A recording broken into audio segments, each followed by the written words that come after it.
Good morning, everyone. Welcome along. Welcome to Steelhorse Station. It is a bright and not yet sunny because it's quite cloudy and a bit crisp outside this morning. Friday morning here in Melbourne. G'day, John. Welcome along. G'day, PVF. Pleasant View Farms. Great to have you in. And don't have any special news this morning, so we might just find the right screen and jump straight across. Well, let's see here. I've just started the game, so we should be all in good shape with any luck. Let's pop the time up to about there and see how we go. Now let's see here. We are at the farm. What is going on? I've got markers on. Did I have them on for a reason? Probably because I was messing around with some things. Let's turn them off.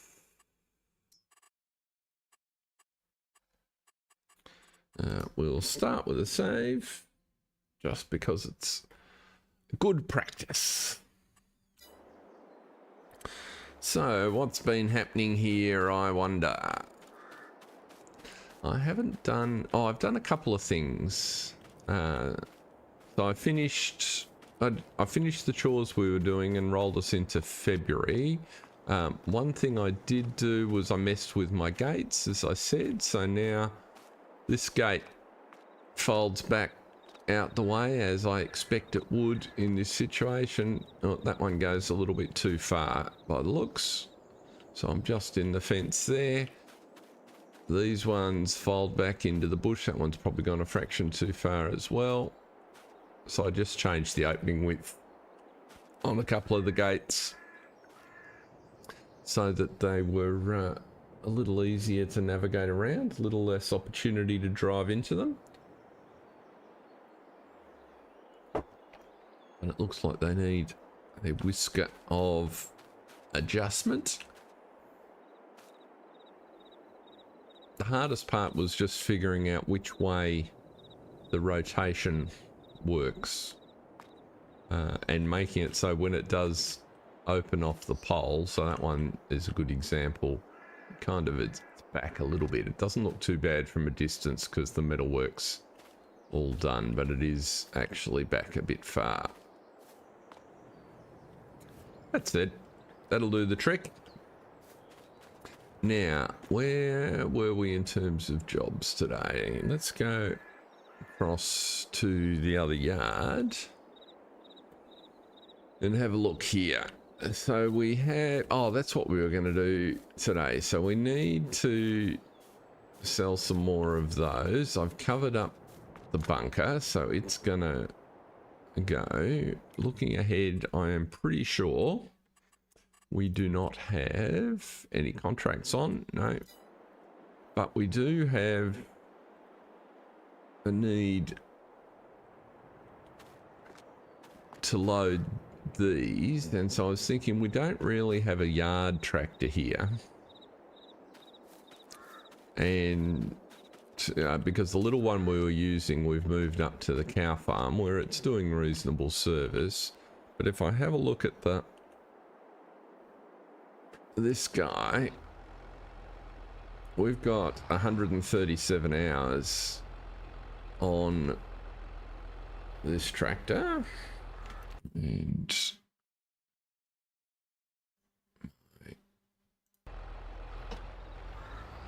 which is not a lot in the real world, but it's a fair amount in Farm Sim world.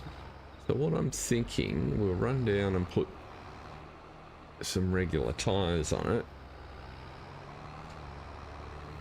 But I'm actually thinking that, and this already has the front loader attachment on it, this might make a good yard tractor.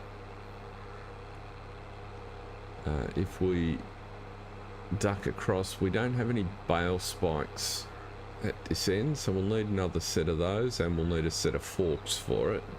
So what I'm thinking is dispatching a child. There's a bale there that we lost the other day. Dispatching one of the Putney kids up to the store. And let's customize you and put some regular large tires, wide tires, extra wide tires. I don't think we do.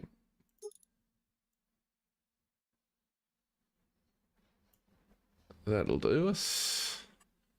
Beacons in the yard aren't a bad thing.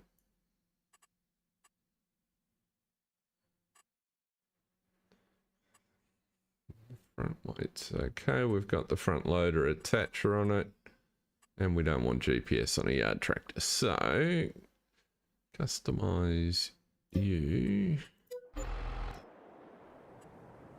Very good. So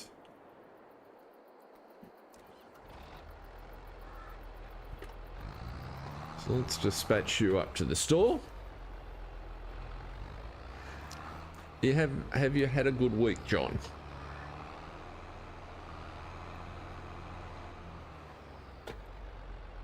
I have. It was COVID inoculation week and that went well. So, well insofar as there were no side effects to speak of.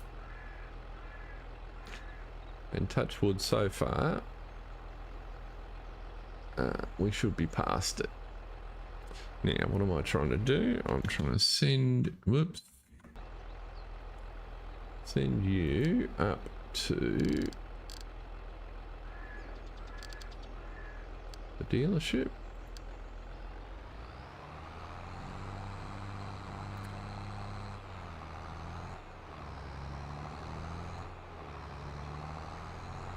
So the other thing I was thinking was we need to make sure, obviously, our animals are in good shape, but our fields are covered.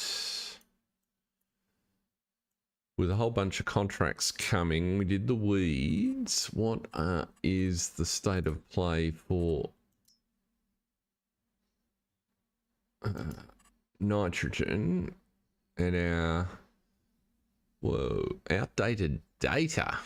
Oh, we've got a sample the grass field. How about that? I have not encountered that before.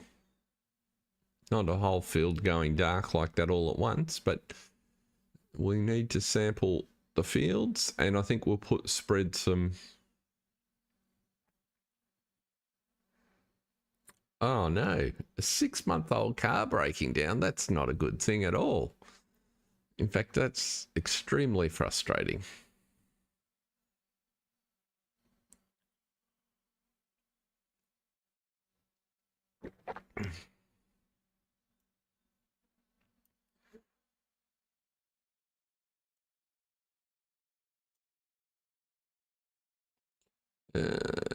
Right.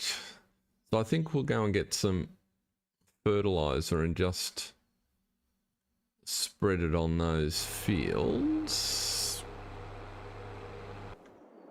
What have we got here? Well, actually, have we got solid? We can get solid fertilizer out of the tank there. We might just spread solid fertilizer on it, I'm thinking, rather than bring the sprayer all the way down.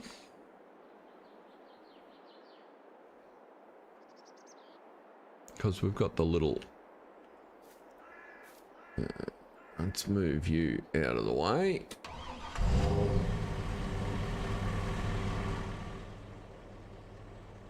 We've got the little distributor here. Let's just pop you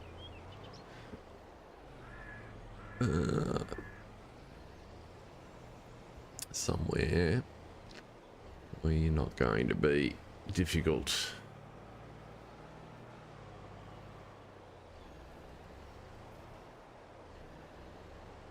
Probably around here.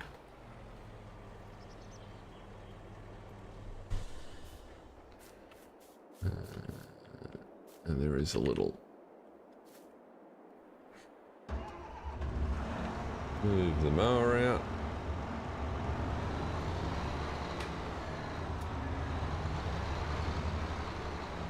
Camera was getting a little on the Confucius side there.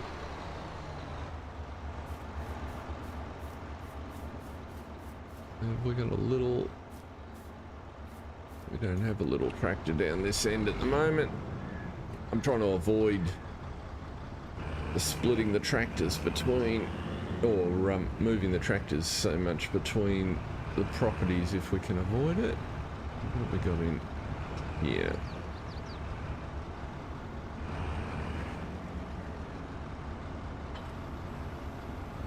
You can load whatever solid fertilizer is on there.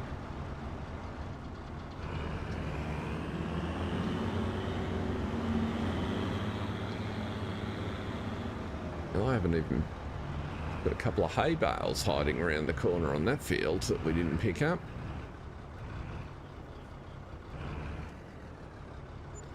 Let's top you off. And we can run this guy around while we're...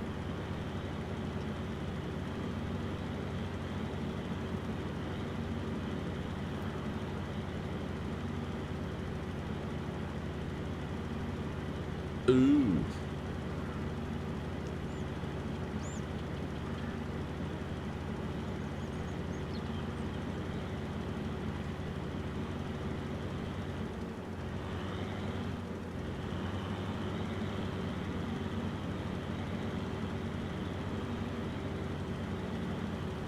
That's a bit ugly.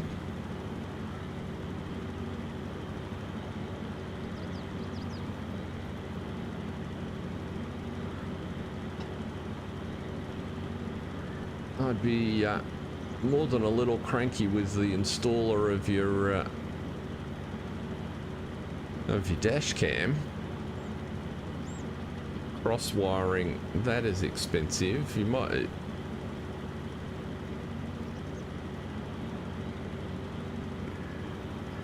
Hopefully it's only the sensors for the power. When I say only, they can think of a lot more things if they've cross-connected it. They could have shorted out a whole bunch of sensitive components.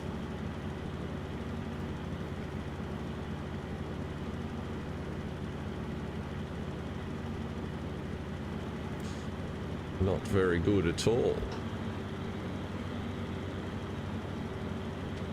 I haven't pursued a dash cam. I'm surprised more cars don't come with the fittings to install them as standard, so that you reduce the chances of issues. I've seen lots of people, not lots of people, I've known of some people locally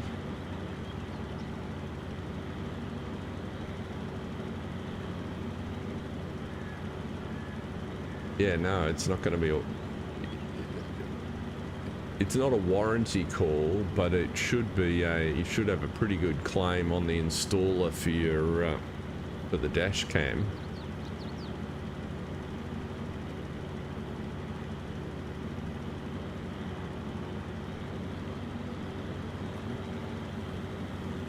But yes, I've been aware of a few people that have fitted dash cams and other aftermarket things that run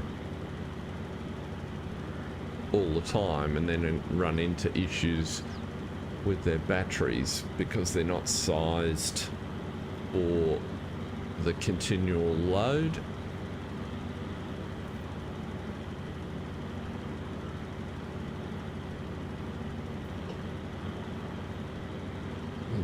That looks like it was enough on there.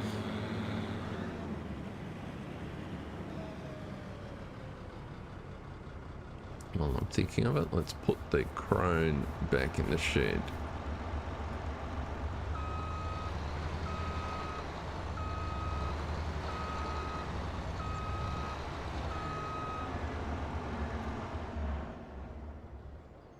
and try not to get caught in the wall.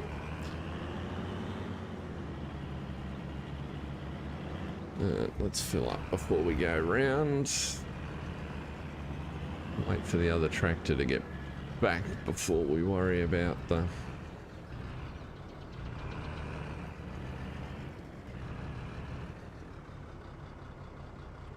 Oops.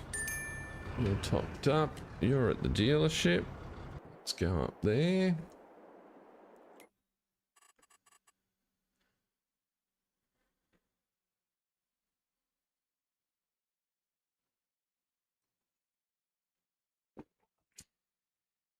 Yeah, that would do it.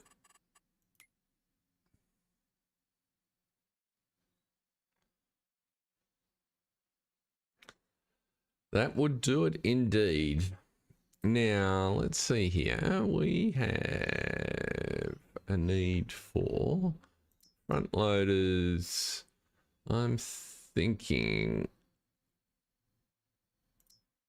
104. We've got enough horsepower on that 5465. I think we just get the 7M and be done with it. So let's buy you in massy red to go on our old aging tractor.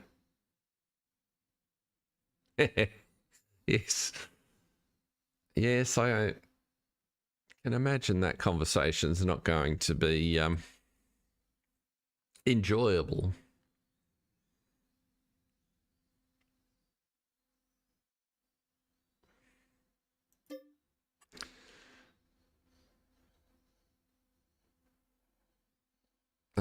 Do I want to purchase it? Yes, I do.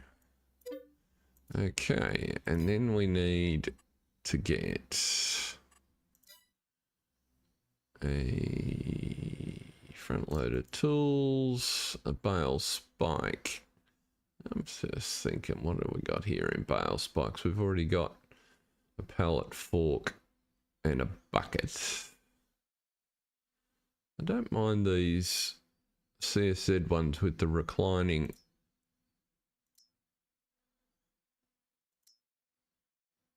What's the difference with hydraulic reclining tips? Well, if you say they're hydraulic, length of the tips 1.2 is better. Front loader attacher, we don't want automatic.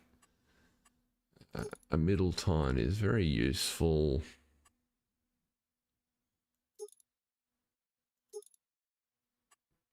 Working with 1.6. Yep, 280 quid. Youch.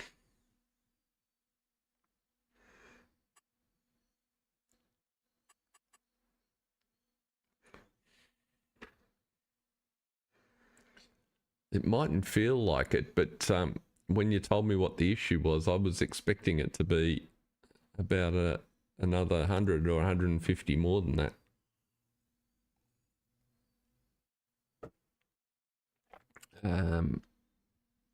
Those components can be very expensive. I reckon that's what we want. So we'll buy one of those. Yes. Now while we're at the shop, let's have a look in the store. What do we got here? Bio baler we don't want. Squidgy tractor, not. That's a nice unit, but not for us on this map. A slurry spreader. Oh, immediately attracted by the next item up. A slurry spreader.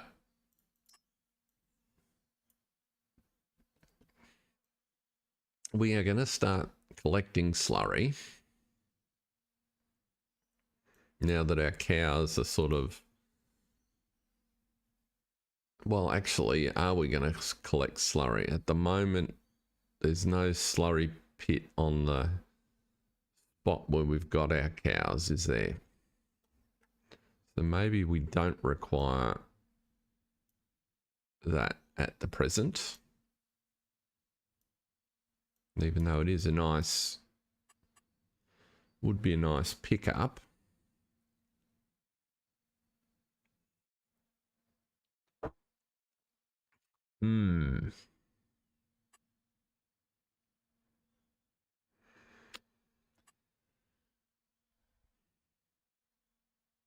Morning, Jason. Welcome along. However, as interesting as the slurry is, my eye is immediately attracted to a half price Panther.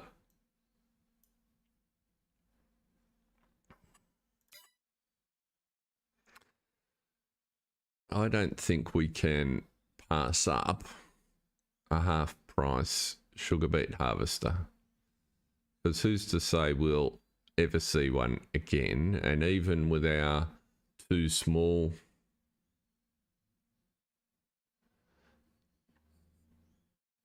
you would have to factor in the spreader.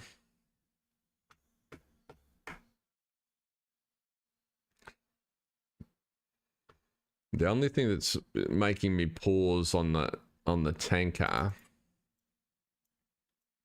I mean, yes, there needs to be a boom. The only thing that's making me pause on the tanker is the fact that we're not producing slurry at the moment. And we're not likely to until we upgrade to a shed for the cows. So that's probably a year away. The header for the Panther, good question. Panther 2. We have to go across.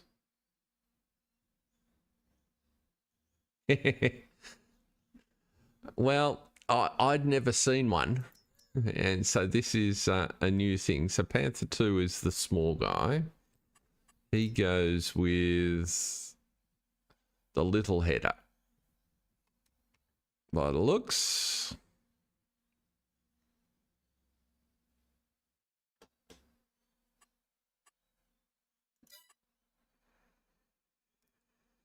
The big attraction to me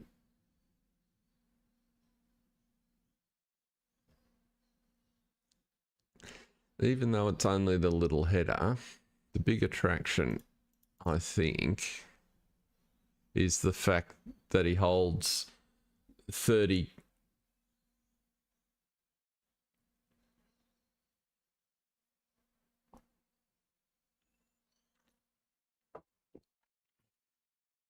trailer.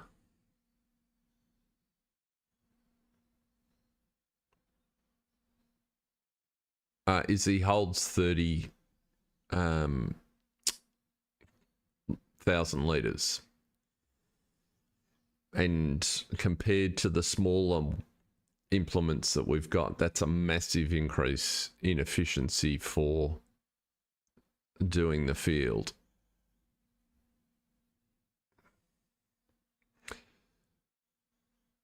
So what I'm thinking we're just going to do it. We don't need anything fancy. We would want GPS on it though. So I reckon we don't want to buy it that way, do we? That would be a mistake.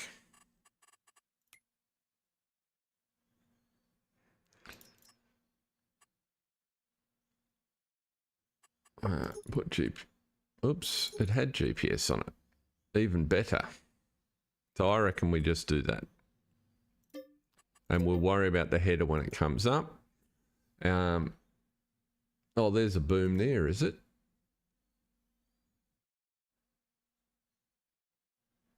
God, the game's really keen to sell that slurry spreader.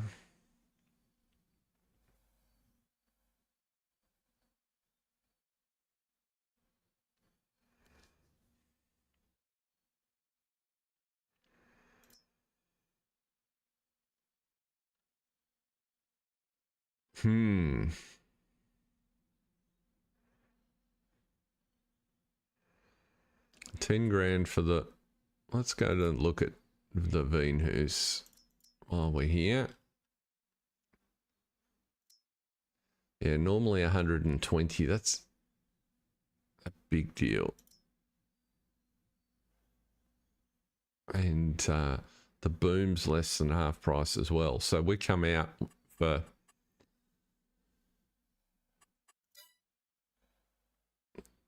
$145,000 worth of kit for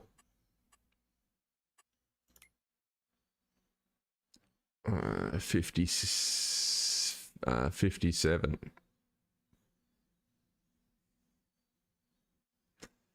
That's the thing I'm thinking about.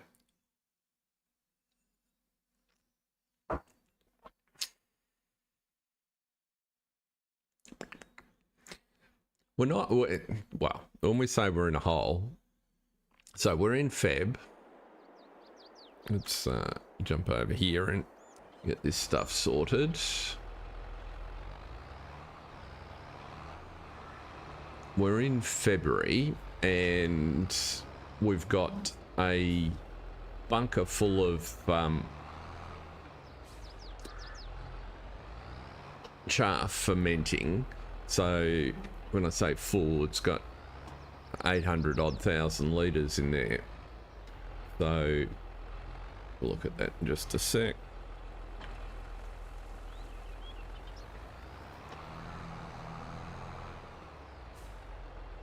We have bales to sell also.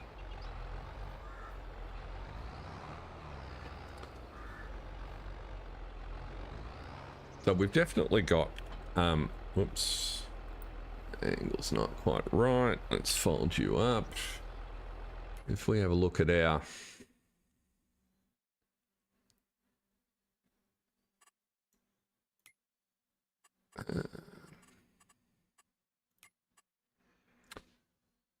yeah, so 890,000 at 34%. So less than a month, we'll have 890,000 litres of silage, which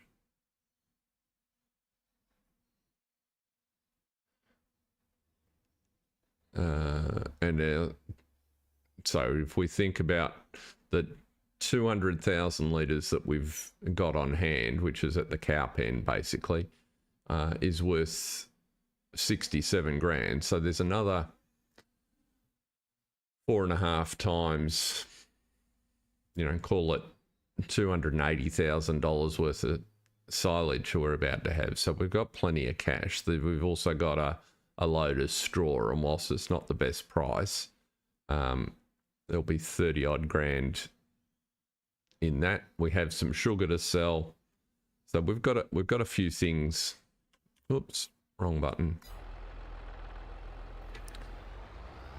We've got a few things to sell. I don't want a plough at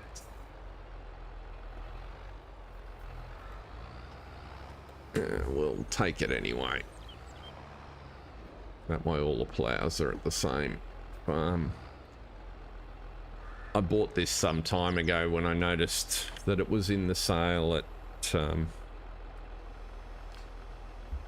I think this plough is bigger than the two ploughs that we've got, and it costs 7,000 or 8,000.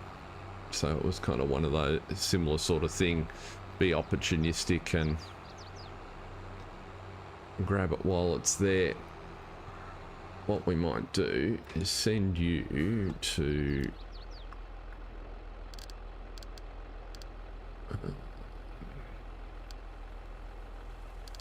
Putney Main Yard, Putney Cow Farm, Equipment Park 1. You can tundle off there and drop that off.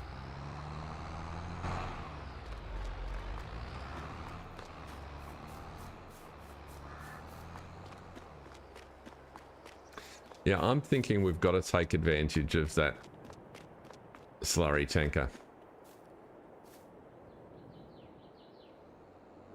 Shiny. I think we've got to do it because we would want the manure sensor. The reason we have to do it is pretty simple. How wide is that? That one's only a narrow one.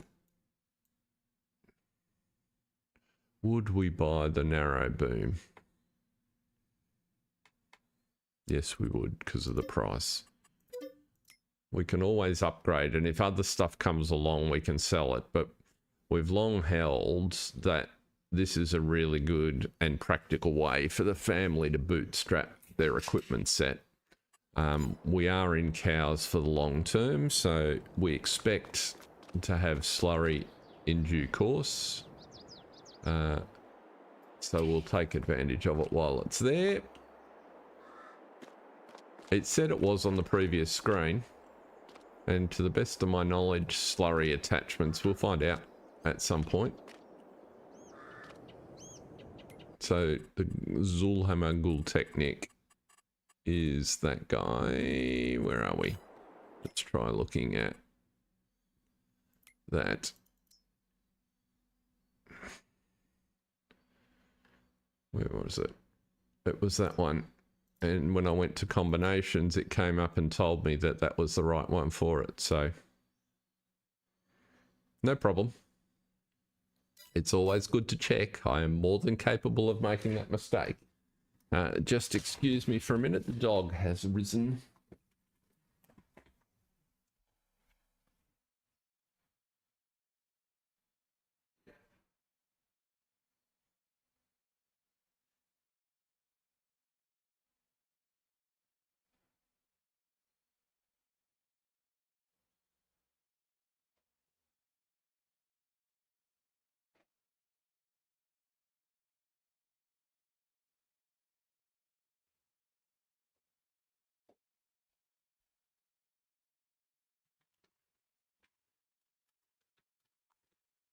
He came and went.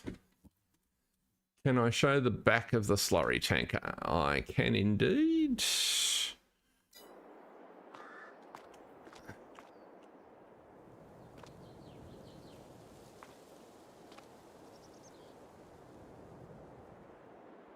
Was there anything particular that you were looking at, or were you just observing that that hitch seems to sort of fit with that hitch?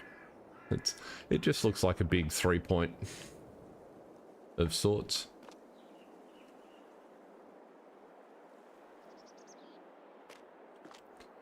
I will dispatch this. So you need to go to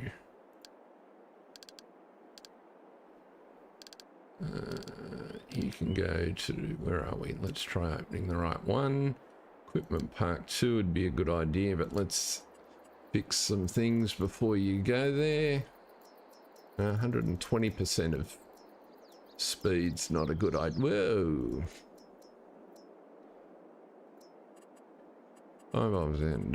Field exit, restrictor fields, avoid fruit, parking field, automatic refueling is no, automatic repairing is no. Trailer covers, right, apply that, and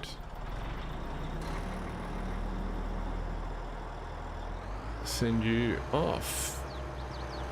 Even comes with a full tank of fuel. Where are you going? Right, I don't want to look.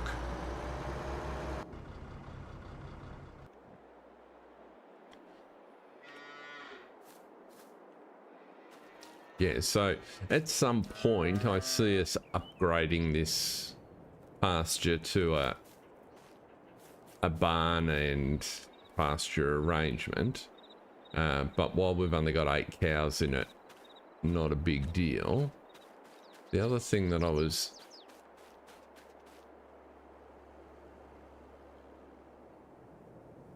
don't forget, you'll want to attach the header before going to the farm. Guess what, John? I forgot, and I haven't bought the header yet. So my plan is, we know we're not going to need the sugar beet harvester for at least 6 months. So and it's coming to this farm here, which is a fraction closer to the dealership. So we'll solve for buying the header when we get closer to the time. What did I come in here to do? I came in here because I was looking for that tractor.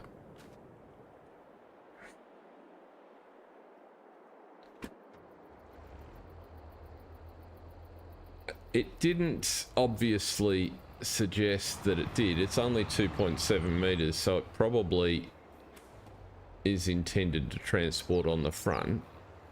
But we can always get them to deliver. Whoa, that's not very good. We can always get them to deliver it. I'm not too fussed about delivery. Oops, come on, in you go.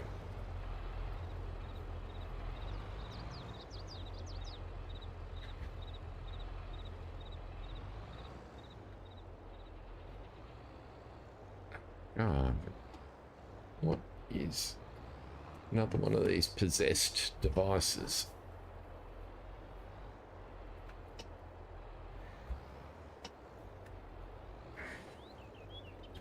Don't want to overload you.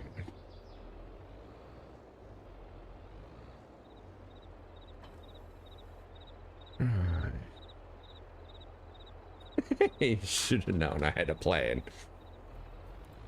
Not a plan so much as actually more hedging my bets. So it was kind of like, well, if months go past and a better unit comes up in the sale, then maybe we'll unload it. So having a header that we don't need doesn't make a lot of sense to me. Yeah, a plan to make a plan, there you go. But also having bought it without really, I've never spent any time looking at the script that runs that, or the logic that Giants uses for what goes in the sale. So there is the chance that just let me send this to the right spot, because I can't do that and think at the same time. I want to go to workshop weight.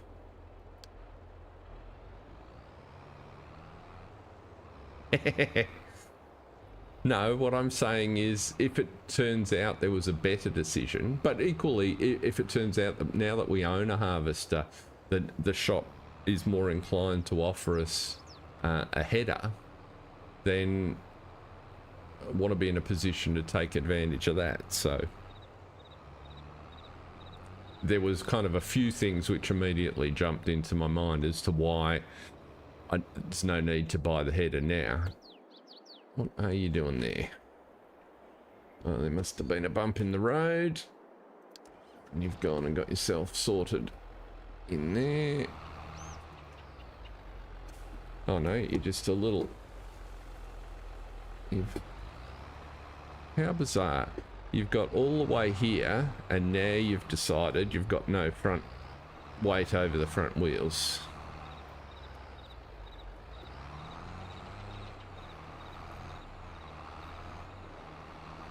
That is the most crazy thing. And can I improve the weight forward? Just a whisker. It's obviously finely balanced.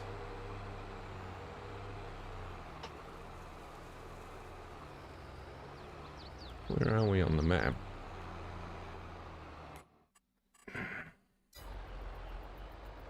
Let's try and go.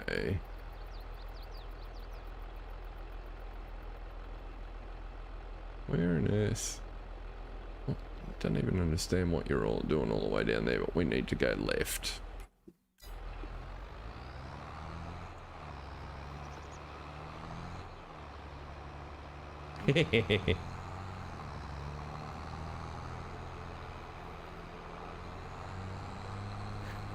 I'm prepared to blame Google. I'm sure it was on the last stream or the stream before we were talking about the chances of the harvester coming up in that sale, and lo and behold, there is one.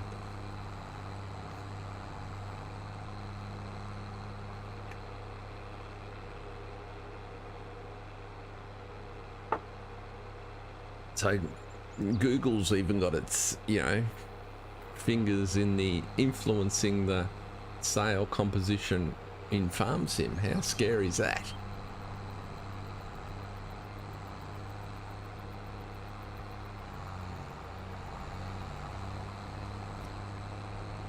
I probably should have beacons on, shouldn't I? Whoops, wrong one's that one. That's not beacons. Why are my beacons not on? It's not set to the button I thought it was. Never mind.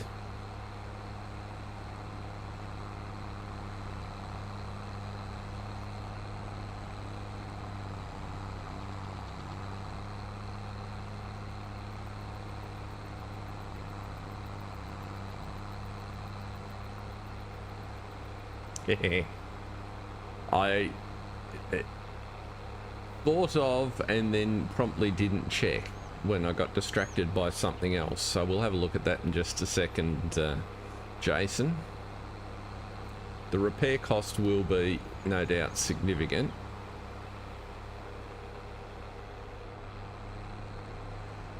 But I kind of offset that against the fact that it comes with a full load of fuel. I am having a great day, Hodge One. Welcome along. We have just taken advantage of some surprise items in the store. So, even though it's completely the wrong time of the year, we are now the proud owners of a beet harvester. This car's really getting annoyed with me using up all of the road along here.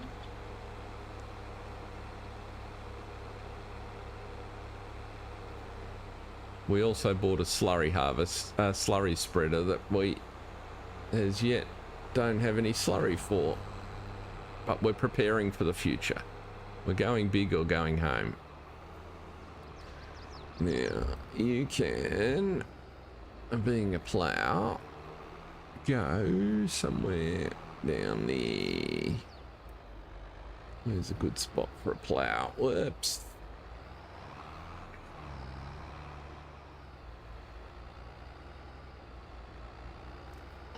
Is there room in the trailer shed at the end here? I can't remember. There is, but I'm going to put you on that. I'm not feeling compelled to have a plough sitting in the shed. Right.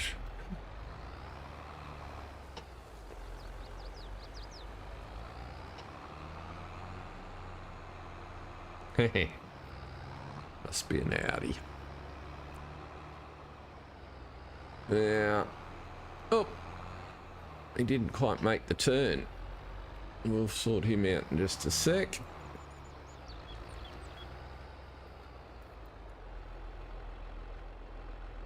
So you need to go to our main yard.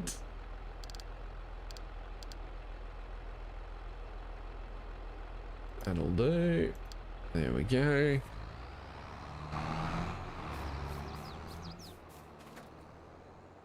Don't know why, which line you got caught on that caused you to get stuck there, but thankfully it's a solid old house. So let's answer Jason's question. Can we actually get you in the garage? Well, answer one of Jason's questions. 32 hours on it, so I don't consider that's excessive.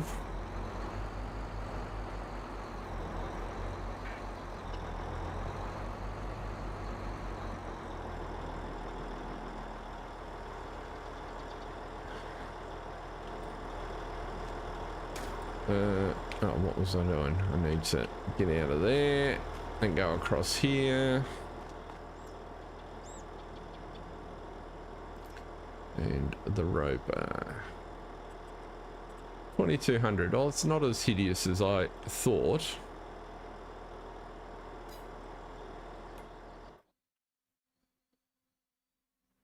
So it is rear steering. Ah, get out of there. Now you've started the engine, which I didn't want to do.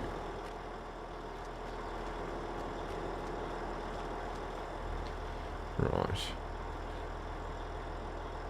That's all-wheel steering, which is helpful. Actually getting around here is probably a good thing, so... Yeah, I'm not going to maintain it now. Again, we'll wait.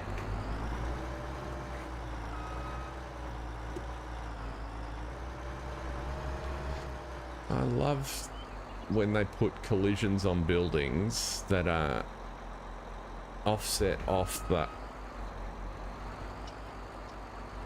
edge of the building itself.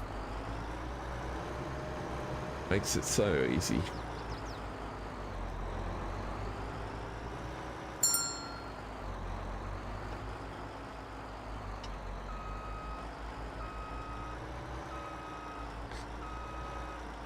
I'm getting better at remembering to check my maintenance before I go out to a field, so let's just pop you in there.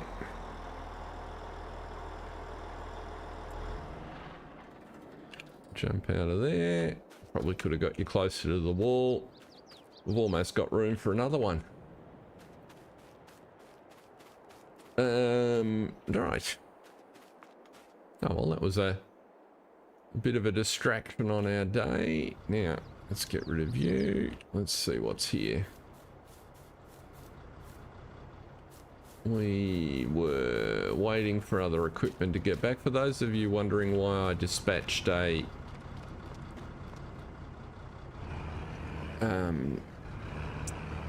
trailer with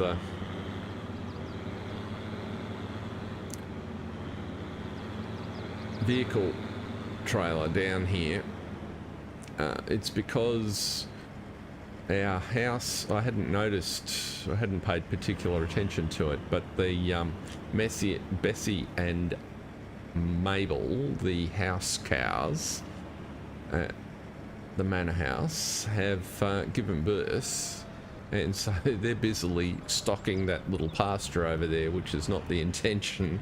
So I'm planning to, well, we can have a discussion. Actually, I wasn't sure the best way to go about it. Do we sacrifice them to the animal dealer and raise the calves, or do we just keep them as the milkers for the house and move the calves into the main yard? We can kind of do either.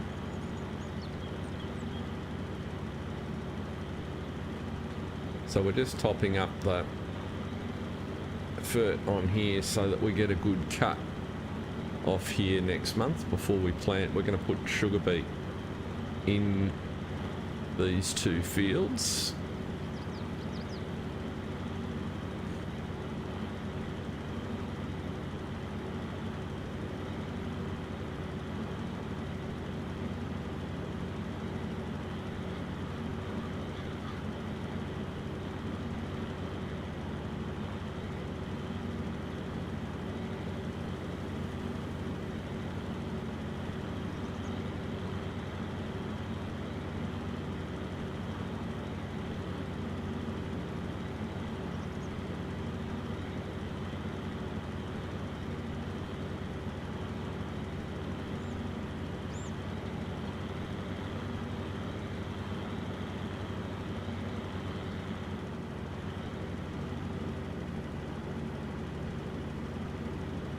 I've been doing some more learning about modeling and stuff. I actually got myself all tangled up in Blender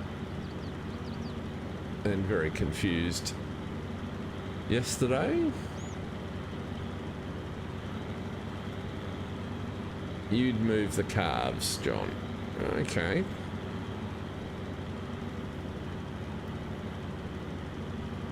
I'm kind of think, I mean, the fact that the family have named the cows tends to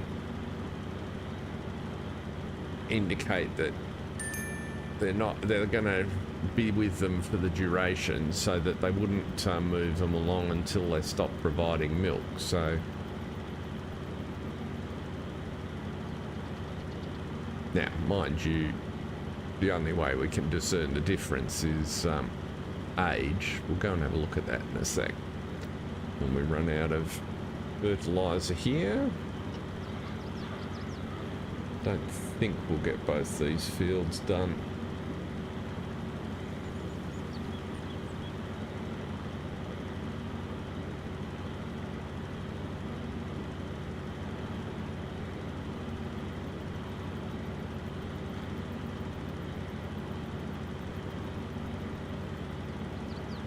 But yes, it will be a long way before I figure out how to make something useful in Blender.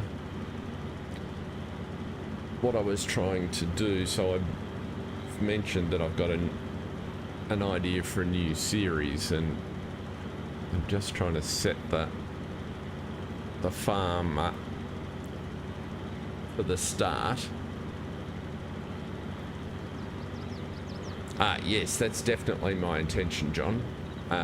So yeah, two cows at the house block, because that's just how the family fed, along with a few chickens. Every now and again I move the chickens. It sounds like the dog's come back and does want to go outside, so we'll go and sort that out.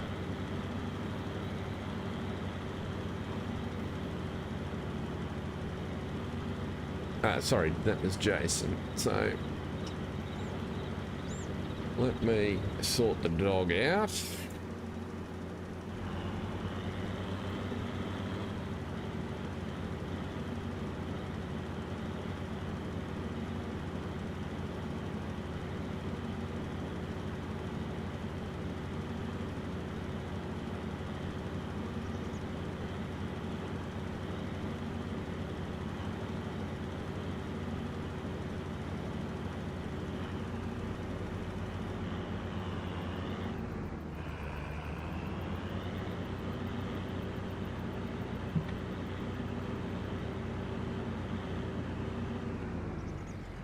Love it when the dog decides that it's too cold to go out and do his morning things.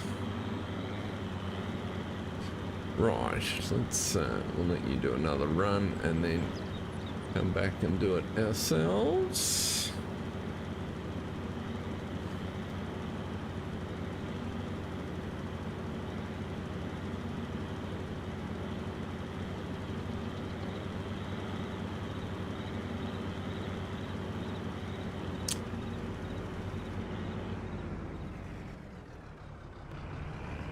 Yeah, I've been doing the chickens a little bit differently. Obviously, they haven't named the chickens, but I've been using the chickens when they get a little bit older to seed the...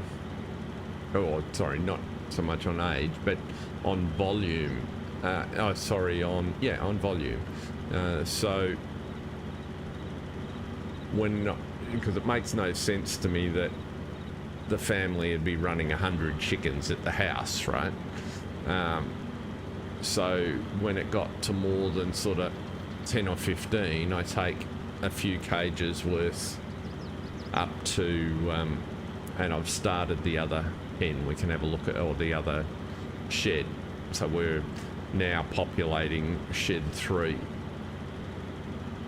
along with 1 and 2.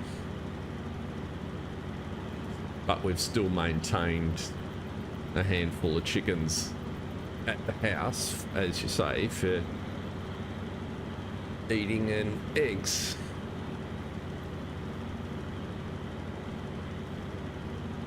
And that seems to me to be very much how a family like the Putneys would operate.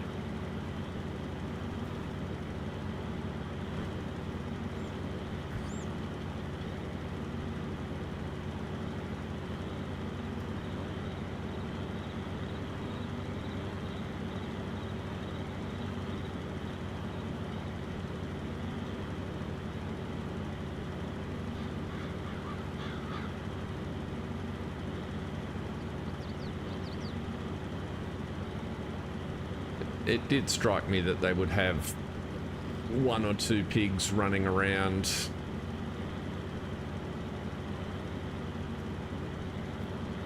for that purpose, but pigs are a little bit more problematic to run on a very small scale, and I figured seeing we were doing so many pigs on Newlands, I didn't need to have them here.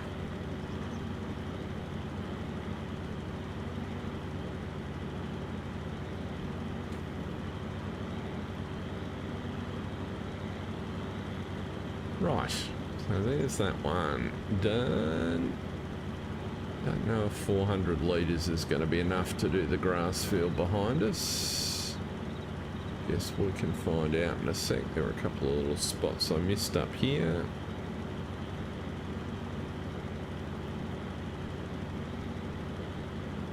Or not.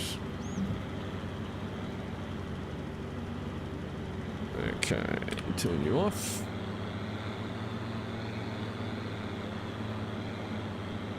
Let's find out. Worst case, we have to go back. So we can do that in a second.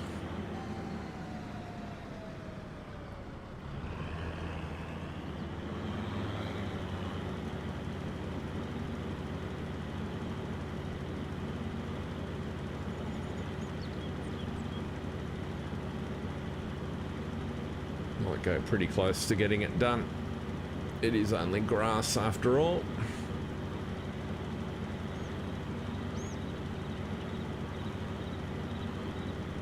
Anyway, as I think I was saying, I was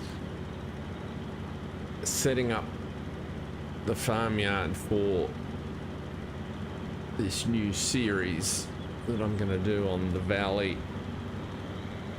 the old farm. And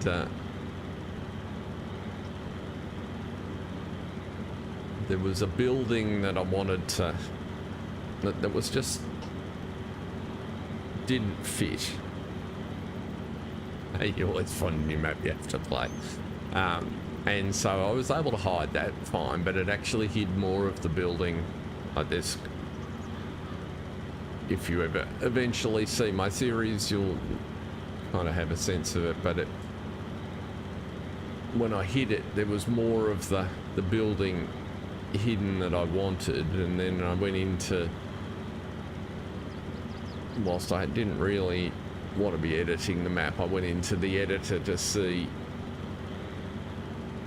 what that entailed, and it turns out that rather than being just a mod, it was an object embedded in the map. And so then I thought, oh, I wonder, is this the opportunity to learn how to use Blender? Surely I can just chop off the bit of the building that I don't want and put it back. And you know, as soon as I said surely in that sentence, I should have known I'd be in trouble. But so many hours went by, wherein I concluded that I know what I want to do, I just can't get the technology to do it. So then I went with plan B, which was take the whole building out and replace it with something that was similar to what I was looking for. But then the problem I had was that I needed the replacement building to look like it belonged, and in this particular yard I couldn't find a shed on Mod Hub that looked right. Nope. That's pretty darn close. I don't think we'll worry about that bit. Not for just one cut of grass.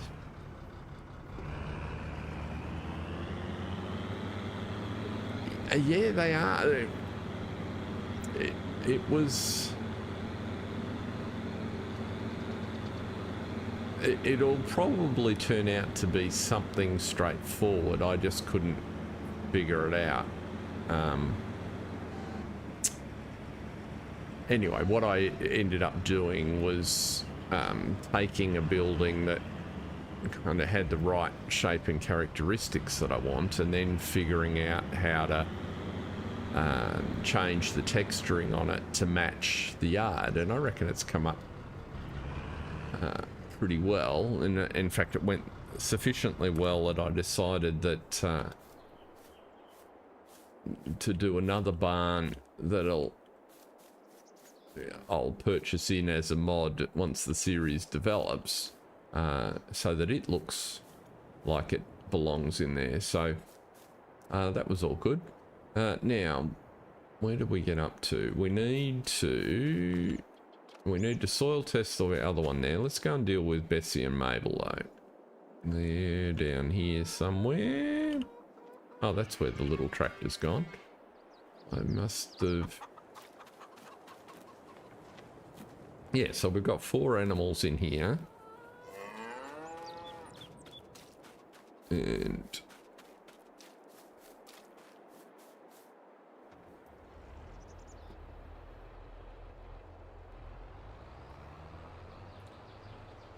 so the combination that I was...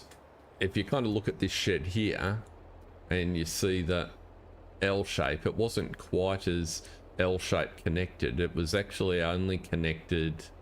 It was 2 buildings, and there was the faintest of gap down the corner, but they were joined together in the image. And so I was able to successfully get it into Blender, and all I wanted to do was delete one wing. But the concept of deletion in Blender is different.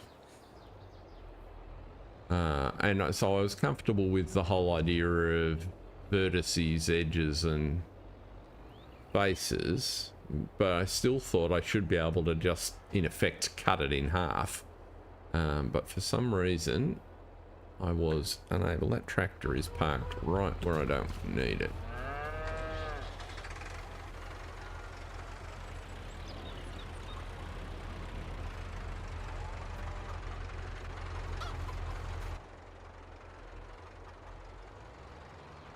Was the trigger for Bessie and Mabel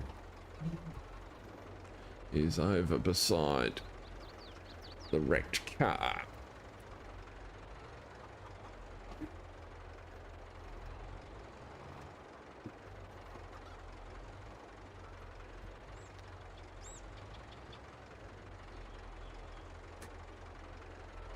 So what I can safely say is, if there's ever a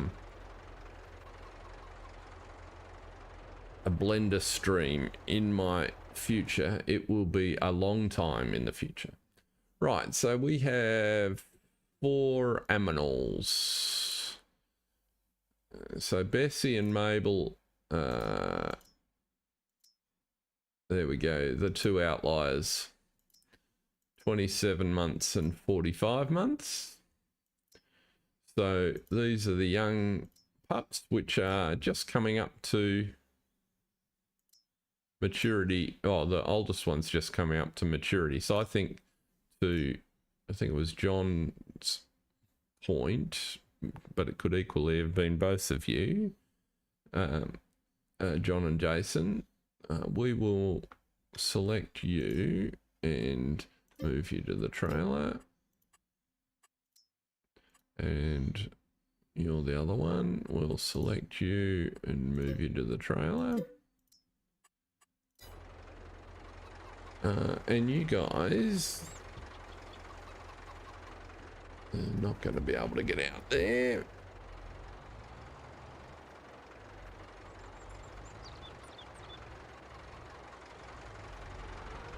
Oh, there's a doorway over the other side. It's not on the plane that I thought it was. There we go.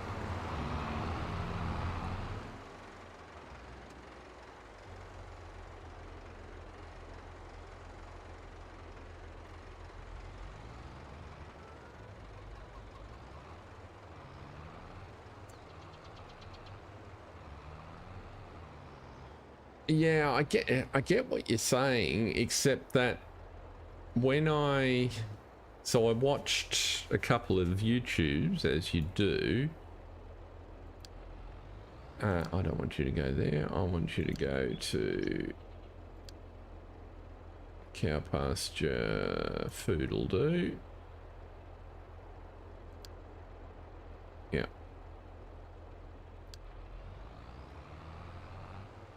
I watched with vehicles them take a complex object, and he seemed to be able to slice that. So although he didn't show in a lot of detail how he managed to achieve that. So I had a couple of conclusions. One, I just didn't quite understand it, which is along the lines of what you're saying. But also, two, maybe the way I was importing it wasn't giving me enough information. So maybe I was exporting out of the editor and taking it back. I wasn't getting enough information to enable me to do what I wanted to do. So doesn't matter. Now, what do we got here? We've got about half full on food, and we've got a truck full behind us.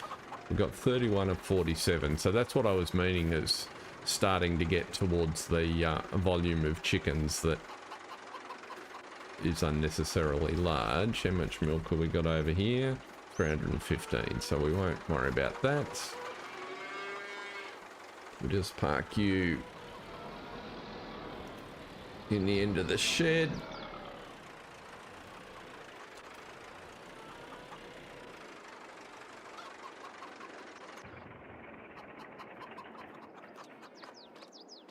And that will do that job down here. Yes.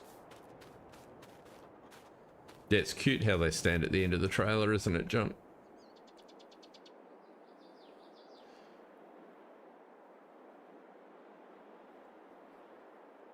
I haven't experimented with nav meshes and your ability, you know, what you can do with them to see if we can create any other configurations. Now, what we need to do back here is, if we do anything else, grab the soil tester so that we can actually fertilize this last field. Come on.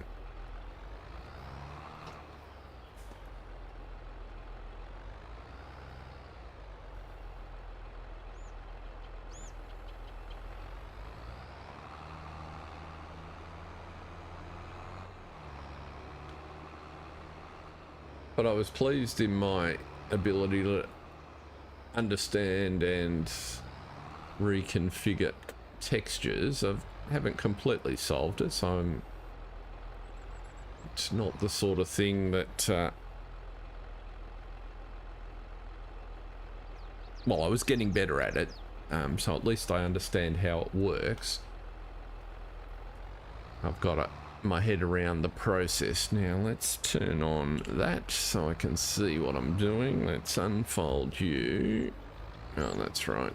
So you've got a big area of view, haven't you? Yeah, can't see it on that view.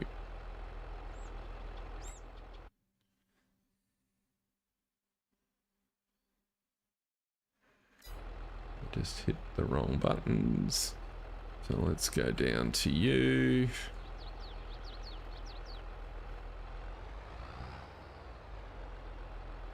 And take a soil sample there. It's the only trouble with this mod, it doesn't scale with the 4x map. what in the display. I think that's what upsets it.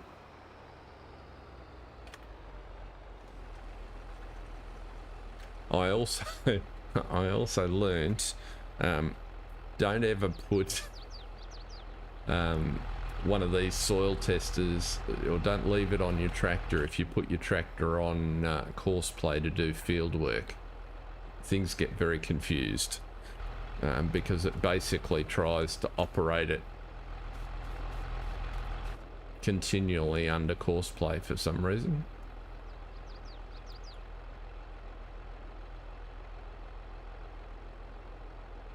Now if I go Y and go back and look, how much have we covered here? Oh, one little bit in the corner I missed. Bottom corner.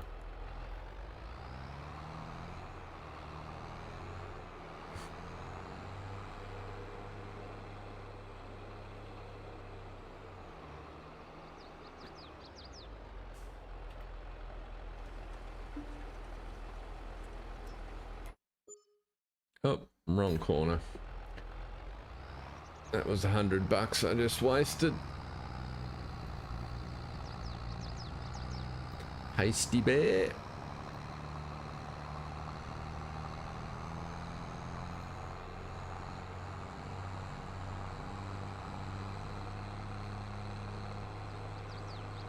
Welcome along, whoever else has just popped in. Great to have you here.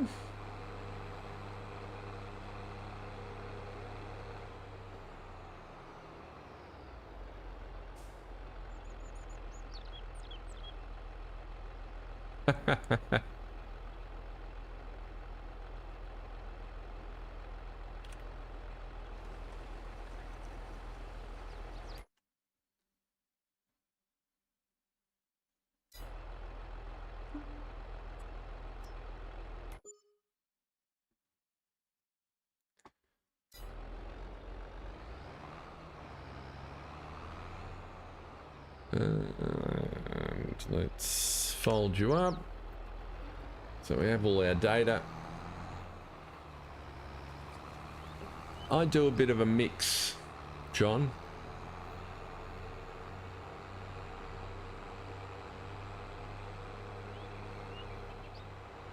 Also, sometimes with grass fields, it can be a bit hit and miss depending on how the makers set the field up.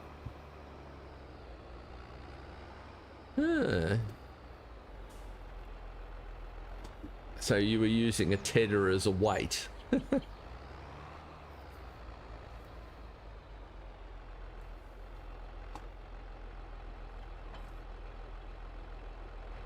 I had fun and games with that Griffin episode that I released a few days ago. That took me quite a while. I had to shoot it twice.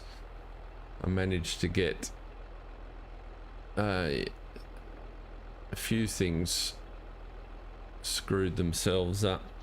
I'm guessing it was a mod conflict that didn't become immediately apparent and caused me to revisit how I went about it, but I managed to get vehicles. It's interesting, and it happens with that Vermeer out of the Vermeer pack, the spreader that is in the that comes with the Vermeer pack. I've noticed in certain situations it gets stuck in the ground, and in this particular case I didn't think much of it, except, come on, why are you not working?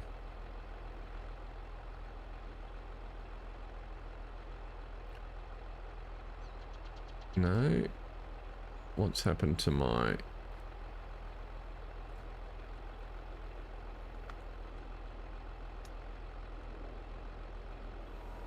that's better.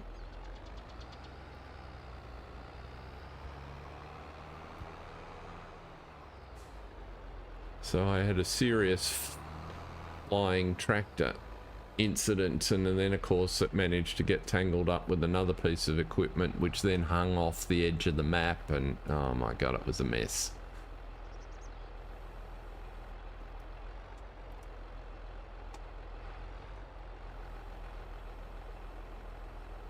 Is that operating so slowly? There we go.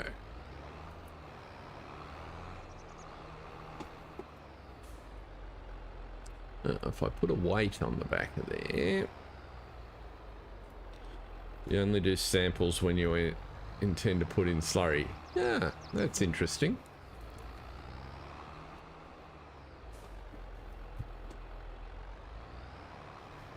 I tend to sample all the time so that it's current.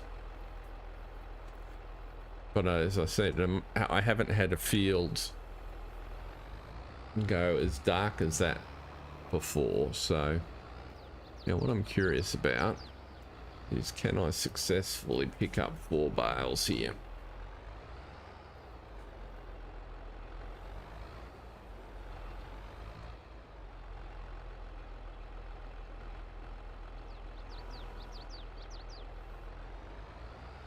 Yes, we can.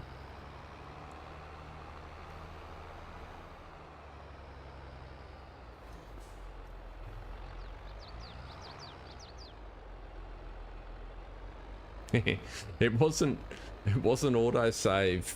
That was my problem. It's with a recording sometimes, depending on, you can recover from lots of issues when you're recording, but sometimes where they occur in the sequence of events is just hard to deal with, and that's where having autosave to go back to can be a good thing. And it just so happened that this one was painful.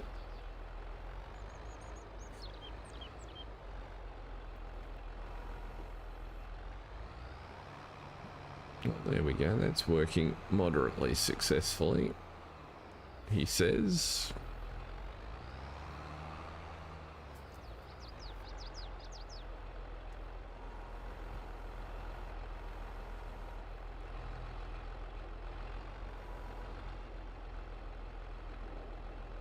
Let's straighten you up a little bit.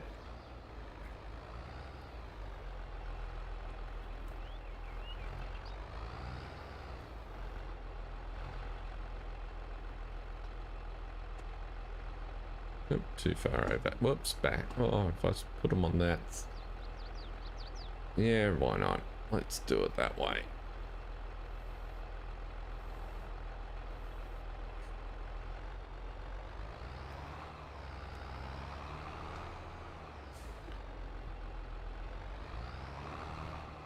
Yeah.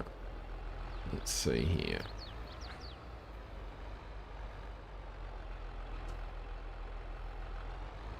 Exactly. Nothing like tempting fate, right?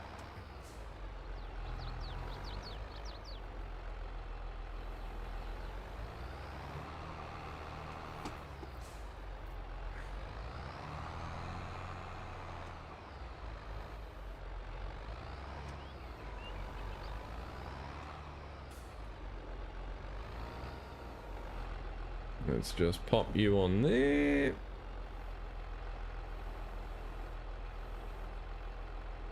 You're roughly lined up.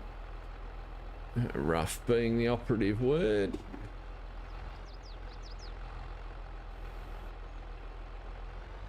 Ah! How did you do that?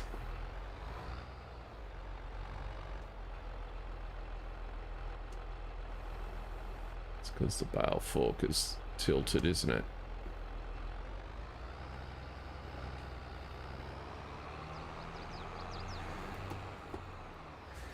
Let's see how we go. We'll live dangerously. Getting square on would be advisable though.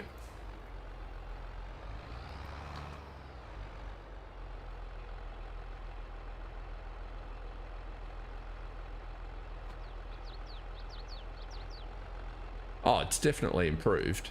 There's no doubt in my mind. The main issues I have are more regularly incompetence of the operator than they are problems with the physics. I think they could help themselves or help us all with some more enhancements at physics, but it's probably computationally intensive. I got enough bale on there. Just want you to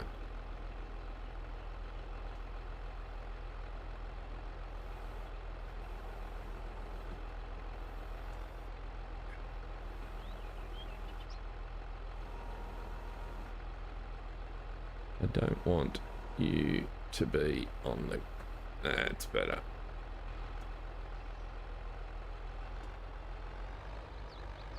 There we go.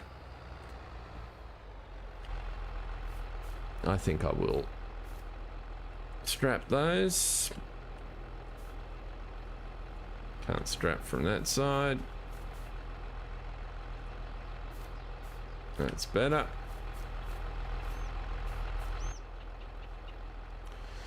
So I need... I'm pretty sure that collision on the back will stop me putting any on the back. So what we'll do...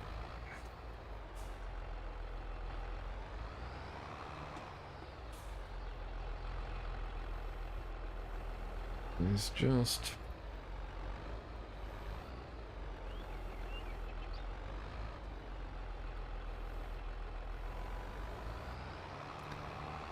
pick you up.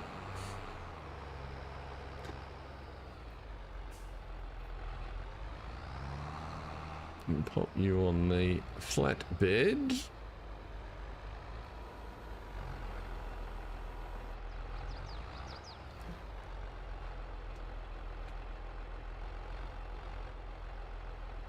Somewhere like so.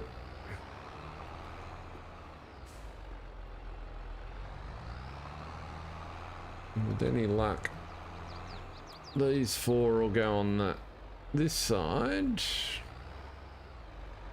and then the last four I'll turn the trailer around.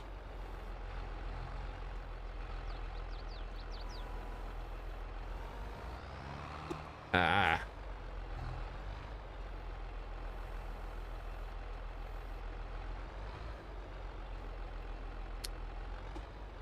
Got excited.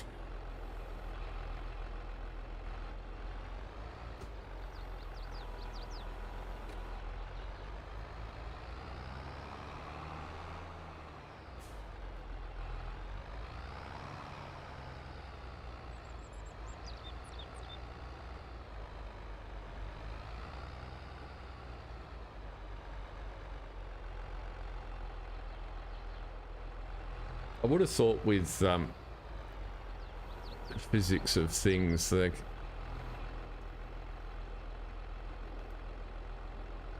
could have coded a concept of friction.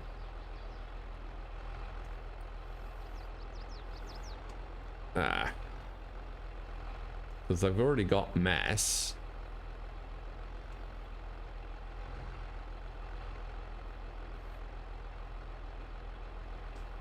Why will you not just drop down? Come on.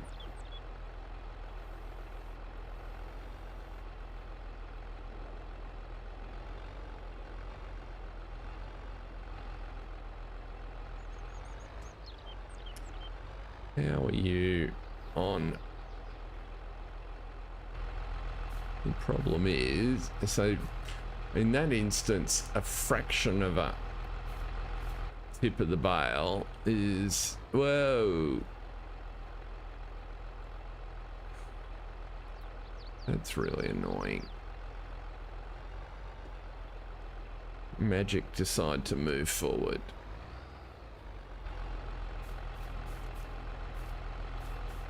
Never mind.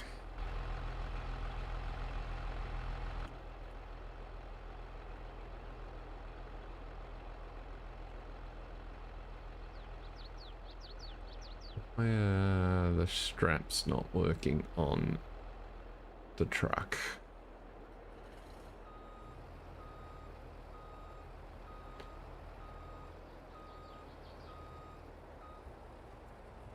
Yes, there was.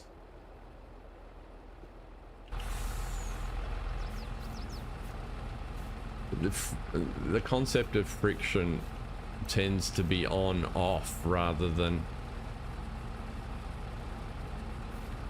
sort of hold, don't hold. Come on. Ah.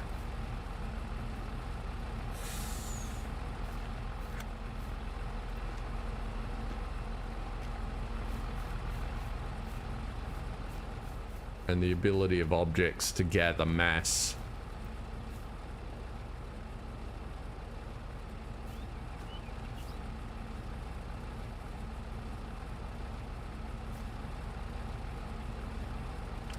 And I do something similar, Jason, a lot. In some respects, I kind of treat the stream as an opportunity to practice doing what I should do, because otherwise I never practice. And there's something cathartic about revealing my inadequacies to the world. Right, now why would you not? Another one in there, there is.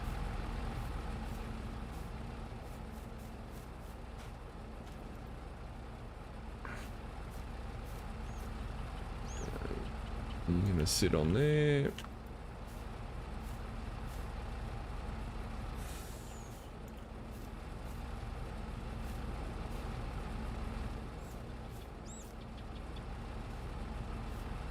As you can see, I've backed the odd trailer that way in my time. Another one on there. And that's all good on there. Okay. That will kind of do us. Our higgledy bale stack, and we'll pick one up on the way to the store. At least it appears this trailer truck combination works a little better than that dodgy trailer that I got fed up with in the last stream.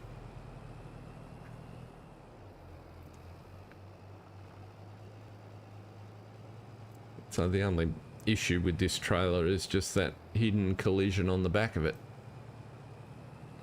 which for those that haven't seen it before is why I'm not got two bales on the back, because there's actually the back gating is there even though I don't have it selected, which I'll be able to demonstrate in just a minute. And we pick up this one from the side of the road where it fell off on the last trip.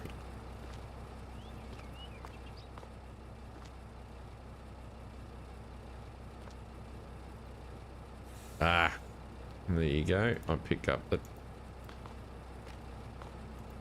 trailer rather than the bale, as it sort of awkwardly levitates over the rack that comes out here.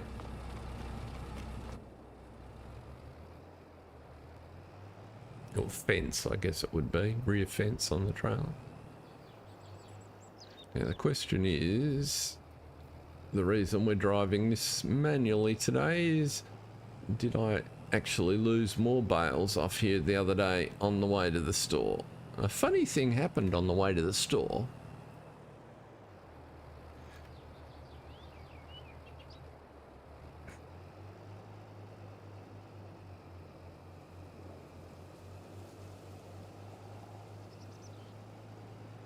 I'd probably use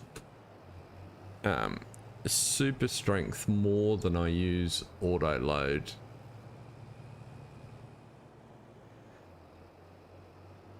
Nope, there's a bale.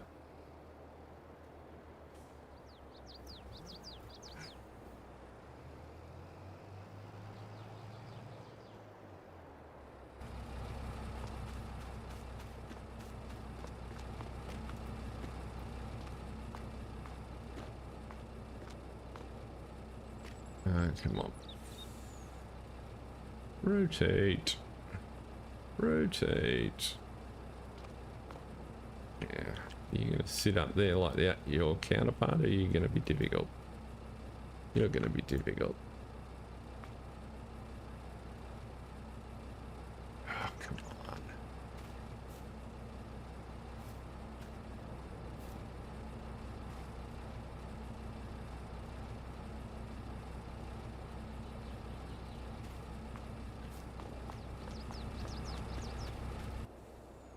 Right.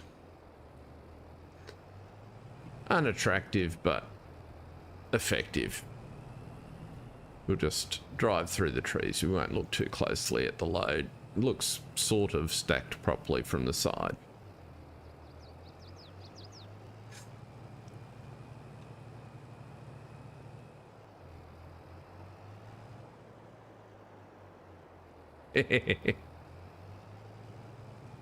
Yeah, except that I would have got 2 on the, or probably would have put 4 on the back if that rear guard hadn't been there, because they would have fitted in that space I've got on the last bit of the tray,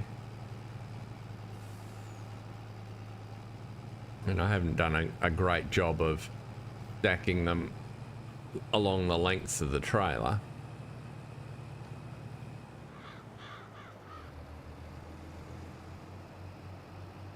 Nonetheless, that's the job done.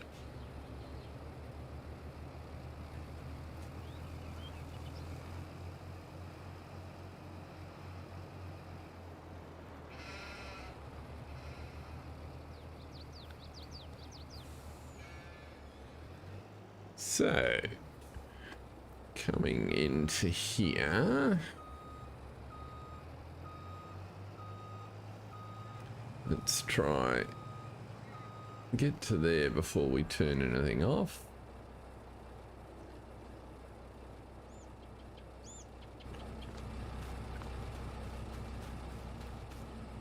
There's some clash between the vehicles because I can't undo the straps from inside.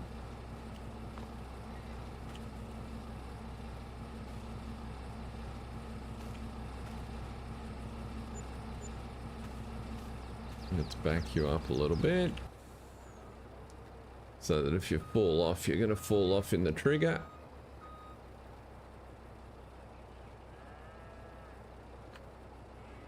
Yeah, it should be L, but she's not the vert. Oh, they are.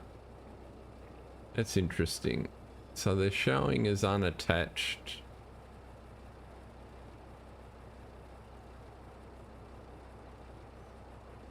I just can't unattach. No, I can unattach the trailer. Very bizarre.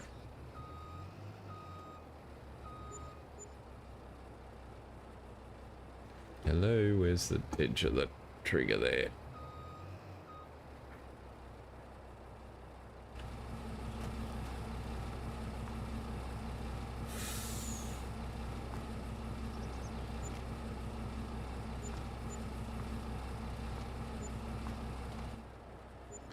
Done.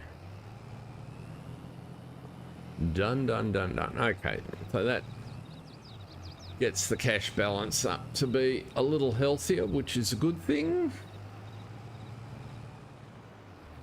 So what we will do is roll forward. I've got to take the cows out, don't I? So let's go back. You can go back to the main yard. Where are the cows? They should be here somewhere.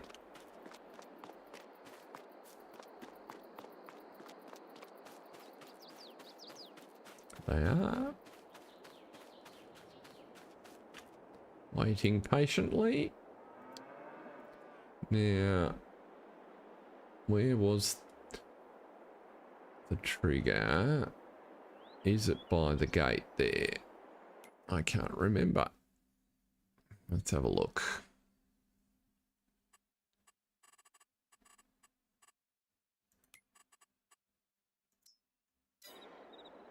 No, it's at the end.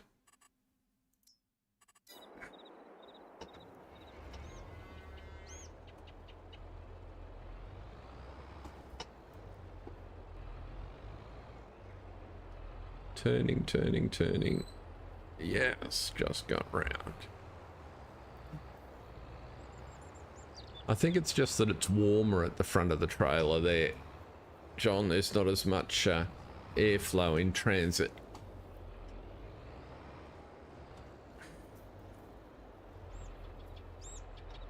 Is that going to be close enough to the trigger? Yes, it is.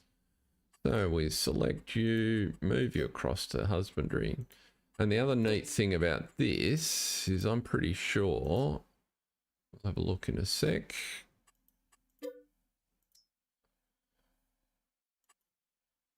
So Holsteins are only 9 months, but this guy at 16 is about to start giving us milk. So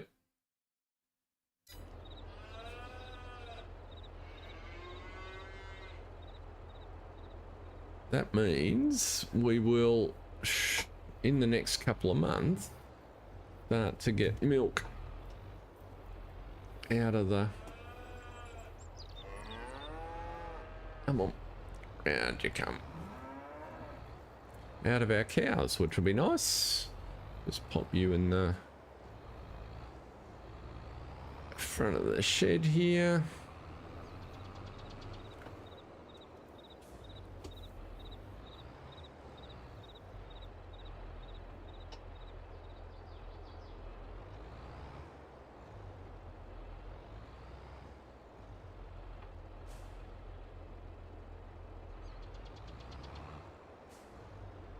And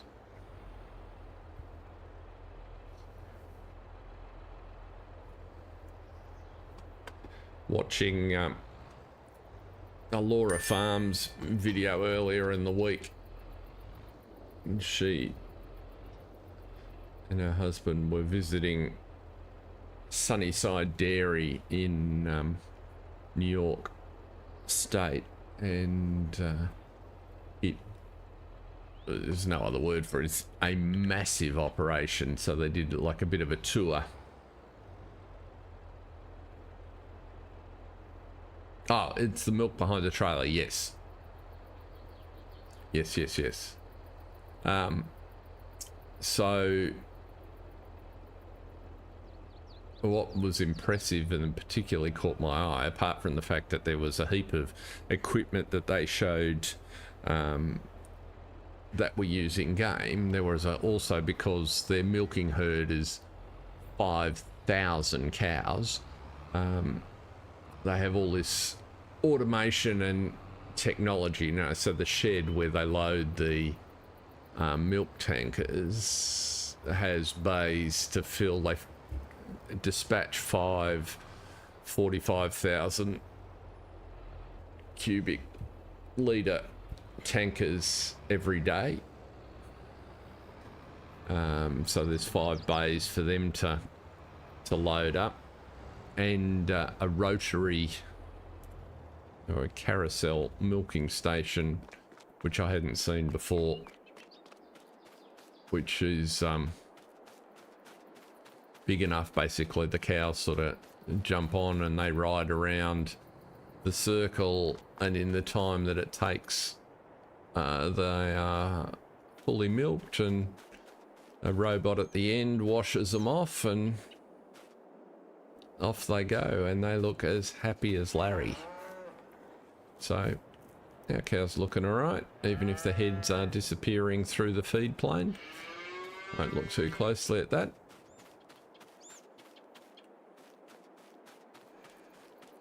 But yeah, massive silage pits, and more trucks than I've ever seen in a farm in several farms. They're just everywhere you look is all prime movers. Okay. No, that's not the vehicle I want. Which vehicle's running? You. No, but you should be running.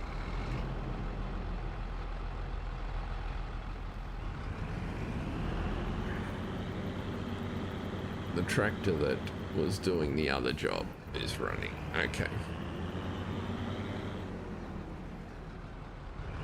No, they didn't appear to have any 250,000 litre trailers. They seem to be in short supply. Similarly, I didn't notice too many 1800 horsepower prime movers either.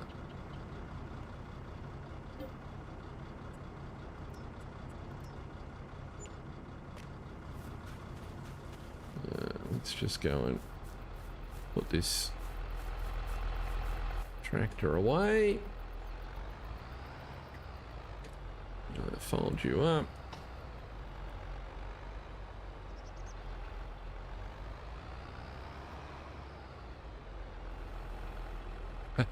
I caught, speaking of unreal capacity vehicles, I caught a bit of Virtual Farmer's stream the other day, and on one of his streams, and I don't know what the context was for the piece that I saw, but they convinced him to, his viewers had convinced him to have a look and a bit of a run. I think it was on Bucks County, the map that's just come out with all the unreal capacity equipment.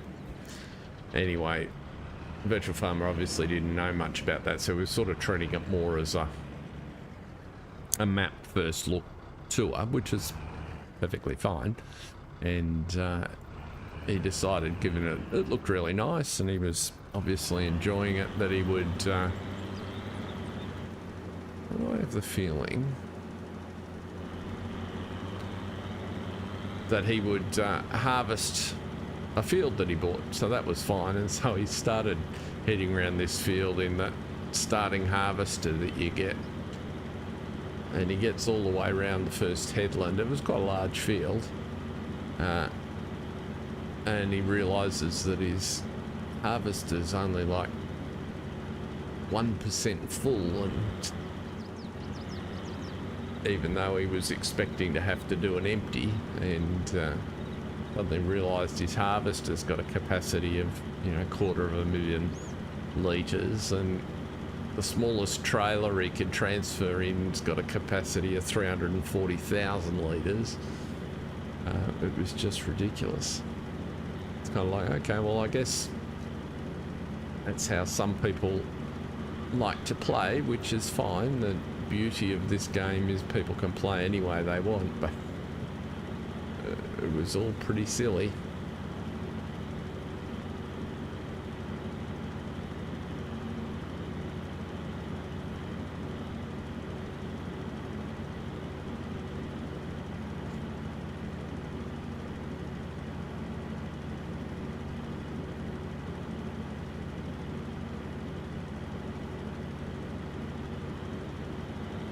Rightio, so we're getting some.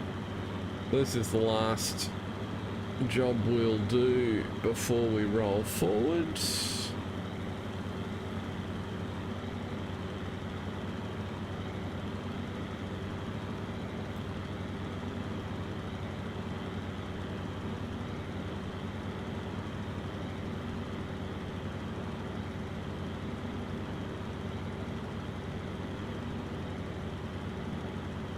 Has anybody had a look at the esports update?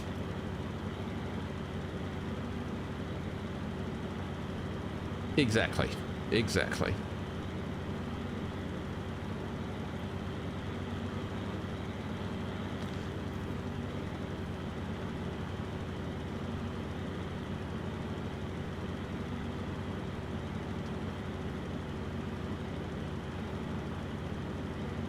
Yeah, there's no doubt there's a kind of an mindset. People are looking for things that happen quickly, and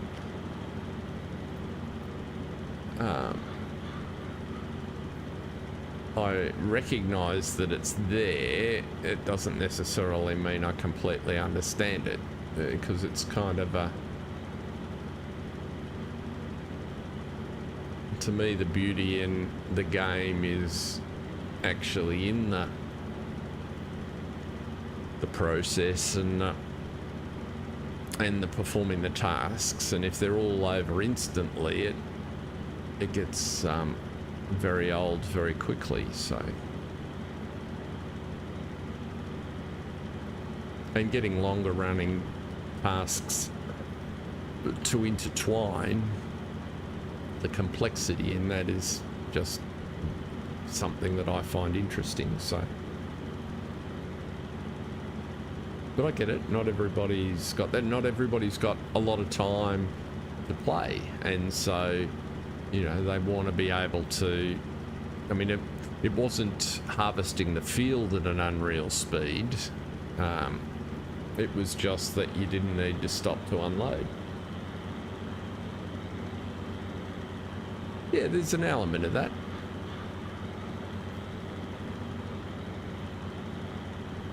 But I certainly do understand that not everybody has the time. I mean, if I think about the hours that I've put into this game over the last 18 months, I couldn't have possibly done that while I was working my career. No worries, Jason. Thanks for dropping in. Great to see you. We'll catch you next week, hopefully. Have a good weekend.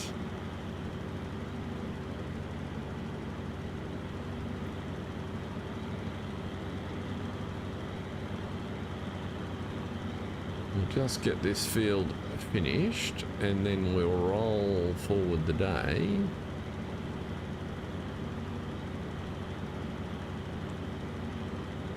But yeah, just playing this game generally would have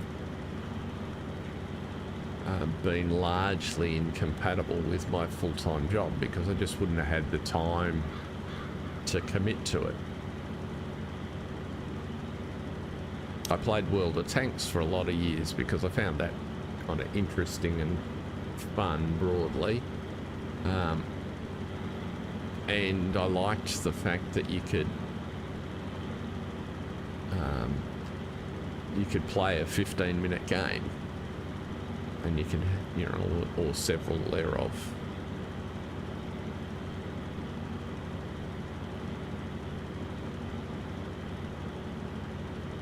And until they made it ridiculously pay to play,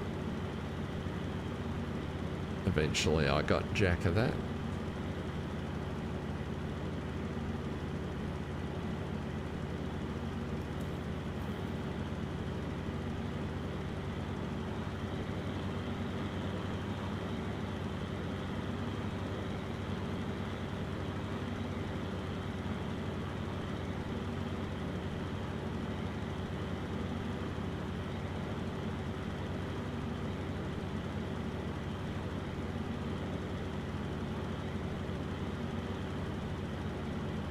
Ended.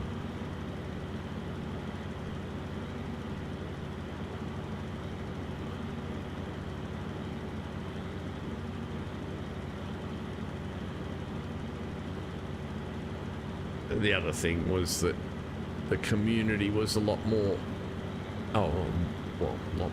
was toxic to a large extent when compared to the Farm Sim community, which is kind of the polar opposite. So, which is, I must say, a feature.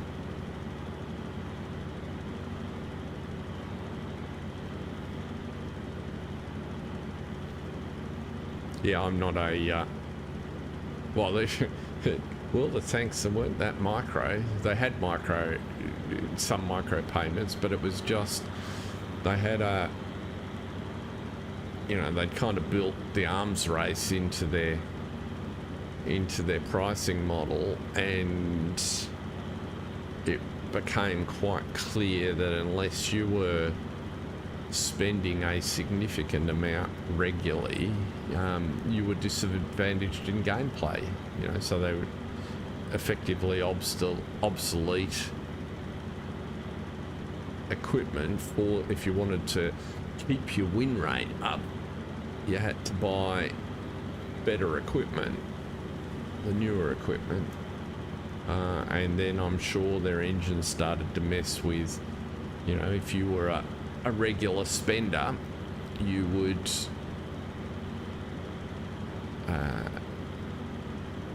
get a slightly better percentage of winning teams. So it was kind of a self-gratifying model. When I say winning teams, I mean the outcomes weren't predetermined. I'm not suggesting that. That was more, they had enough data and history about player performance to know when they assembled 30 players for a match what the likely outcome was going to be based on the track record of the players. So it didn't take a rocket scientist to figure out how they could mess with that in team composition and give their players that paid a lot more chances to win.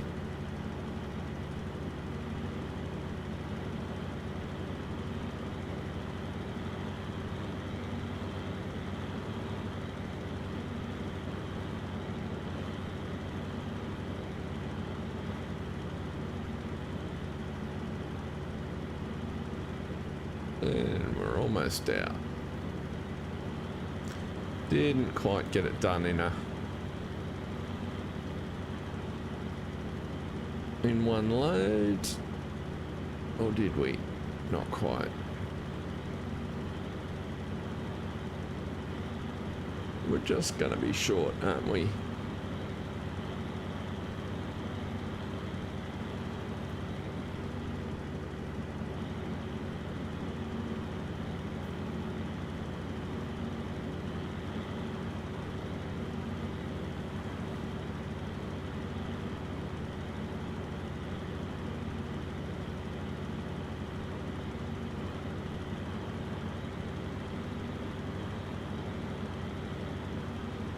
Big issue with most micropayment models is they're basically gussied up gambling, and I'm not a big fan of that. That is correct, John.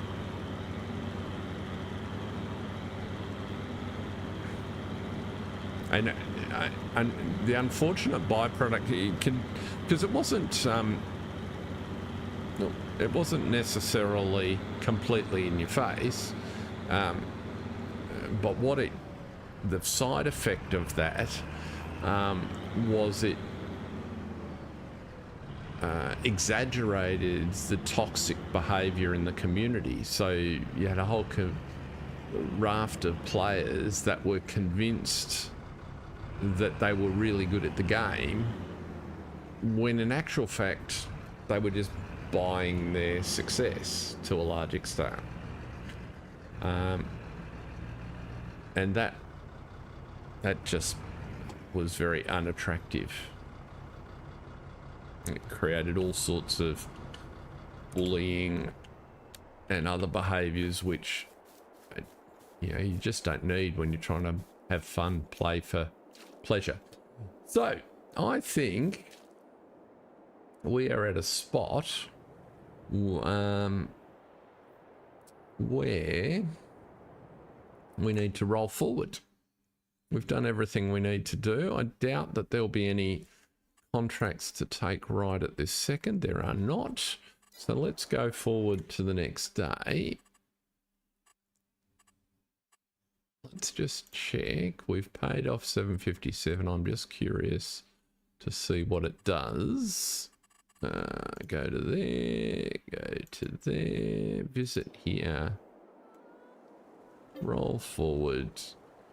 We can probably wake at 7. Let's see.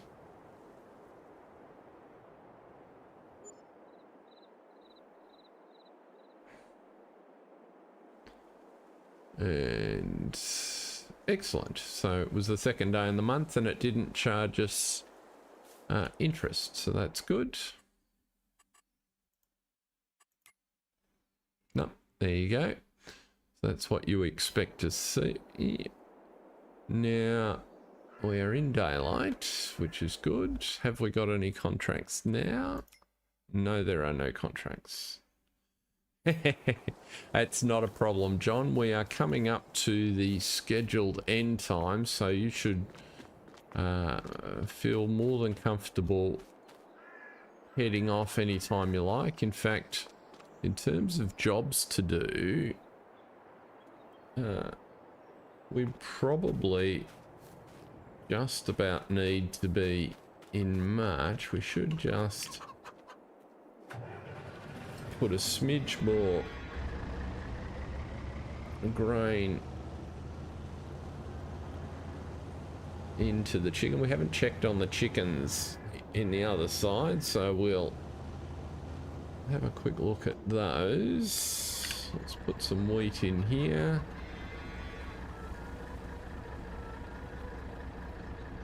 That's all it takes.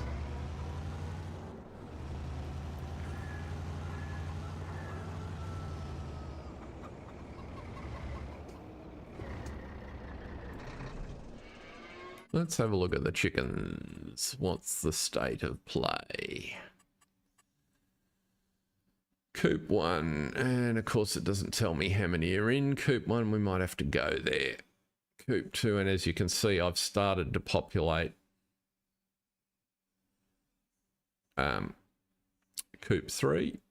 So next month we will get the first of our cascading exponential growth in Coop 3. Coop 4's got none in, and that's the composition of the home yards. We're just about ready to get milk and reach puberty up there, so that's all good. Let's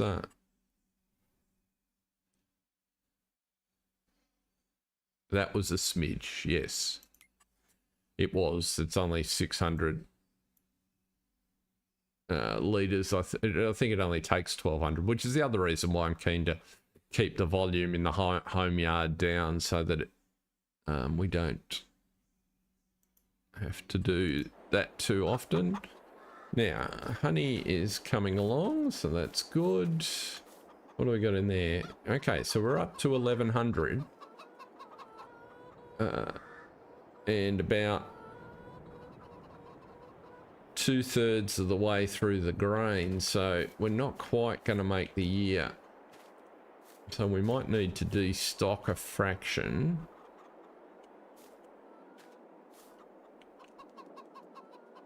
This one's doing a lot better, but they started with a smaller population, so they are going to probably make it through the year. So what we might need to do, and I don't have an easy way to do it, because doing it with the cages would be seriously painful. I might take that off camera. Is move, because we've got 39,000 litres in Coop 4, is maybe we need to be moving a bunch out of here into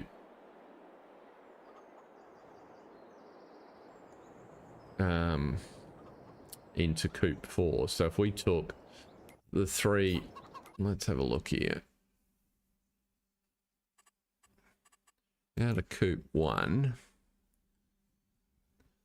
We got any big populations? Yeah, we have. 1 month old. So they're starting to get a reasonable number. 4 months old. So if we took a bunch of our reproducers and put them down in Coop 4, they, by definition, the older ones eat the most. and they're doing all the reproducing. That should make our grain go the distance, I reckon.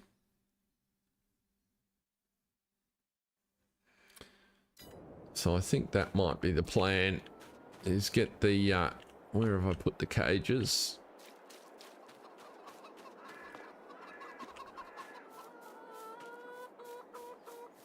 I think I can get, I've got 3 cages as I recall. They're probably down here. Yeah, there they are. So I can get 3 cages on the forklift. Hopefully that means that might be the easiest way to do them. I wonder if I can load them in one go, if it'll deal with them as cumulative capacity or not. Let's have a look.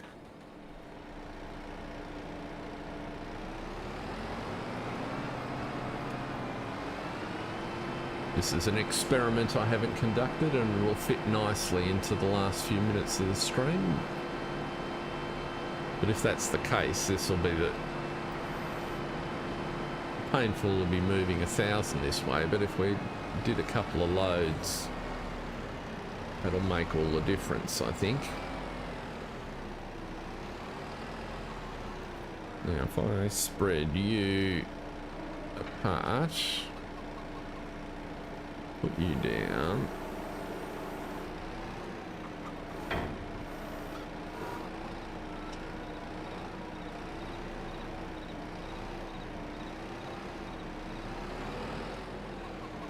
lift you up.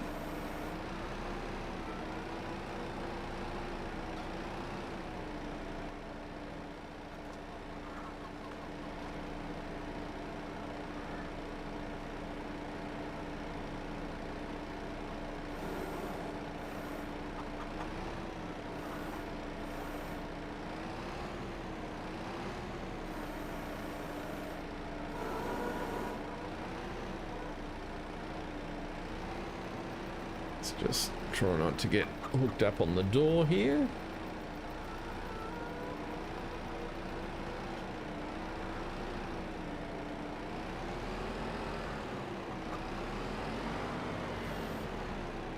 Right, well, almost.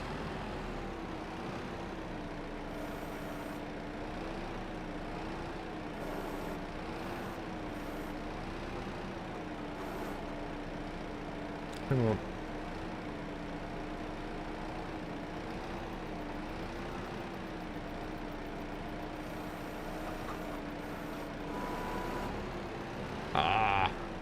Did it again.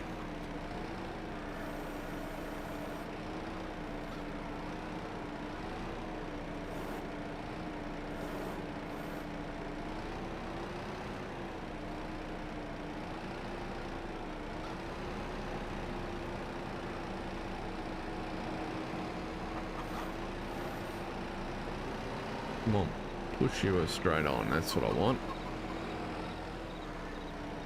No, that'd be too easy.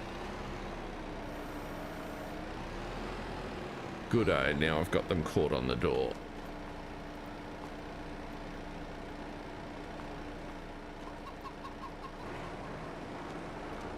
Okay, we've launched one into the nether parts of the universe.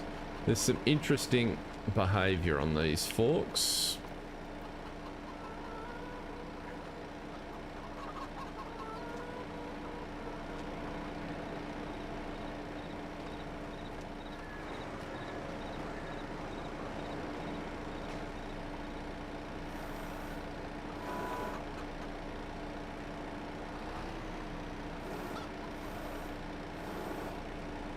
So that's really interesting. Those forks are actually off the ground.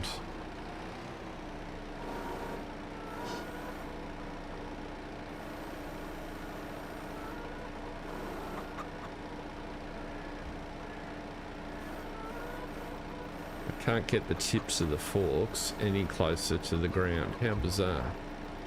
Okay, we'll do the experiment with 2 cages.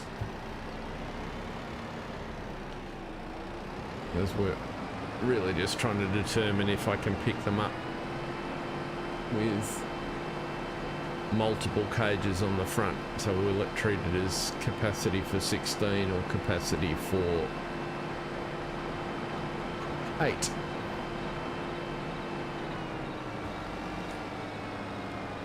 I think the point is here.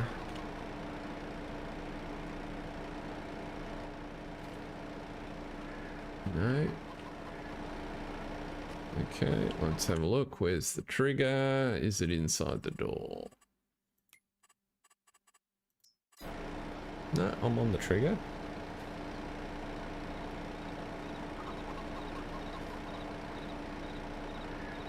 Huh. It's interesting.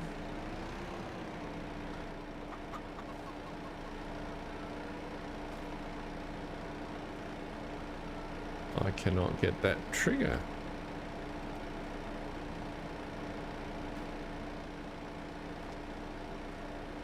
Oh.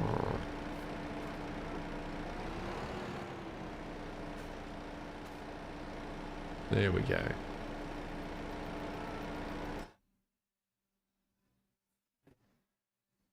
And it's only showing me the dealer, it's not showing me the cage. Whereas if I take... I gotta take it off the forklift. Is the problem.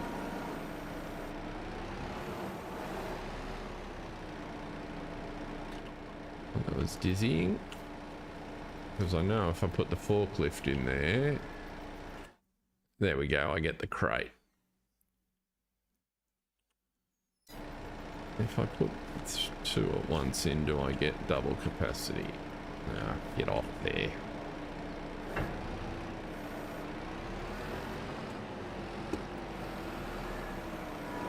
Yeah, the forks have got a degree of freedom.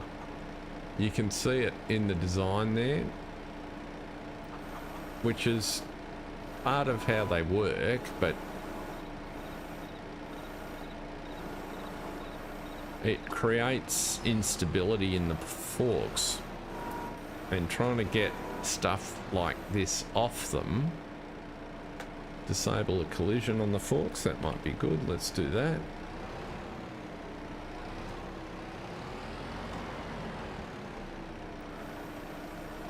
It's just the model's resetting really badly, so might need another set of forks, I think. Now, come over here. Open the animal dialogue.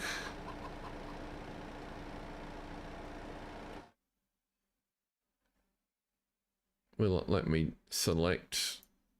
What have we got there? 20 months. Let's take you. As many as you got. No, it's only going to let me take 16, is it?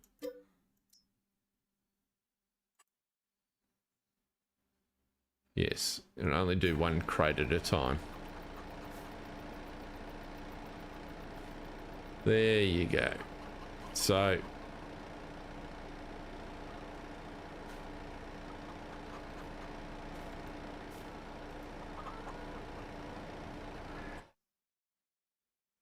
oh, it's not in range. It's sensitive, isn't it?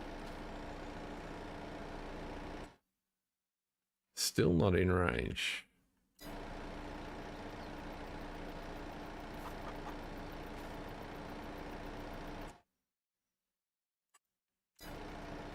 What are you?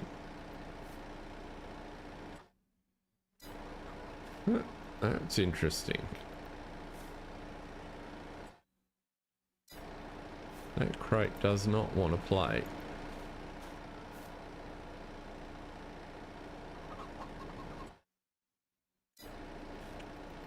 I have not had this problem before.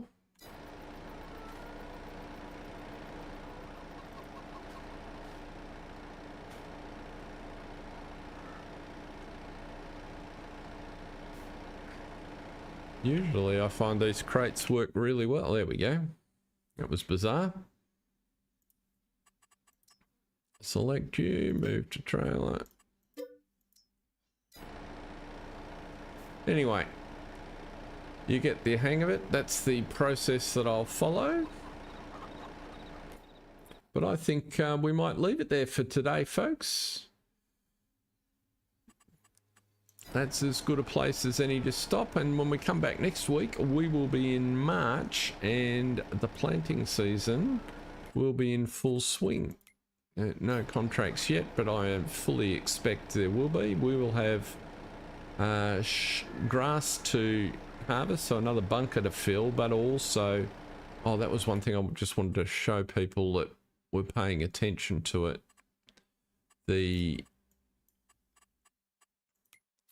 You'll remember that when we put the grass down, we rolled these fields in order to see whether rolling the grass fields made any difference. It doesn't. So the fields we rolled after we seeded are the same growth, or after we cut them are the same growth stage as the ones we didn't. So no difference at all. Precision farming on rolling the fields. But that's it. Thanks everyone for watching. Very much appreciated. Have a great weekend, and we'll see you back here on the Oaks next week. Tuesday morning for Oz, Monday afternoon, evening for the UK and the US. UK, Europe and US. Have a great one, everyone. See ya.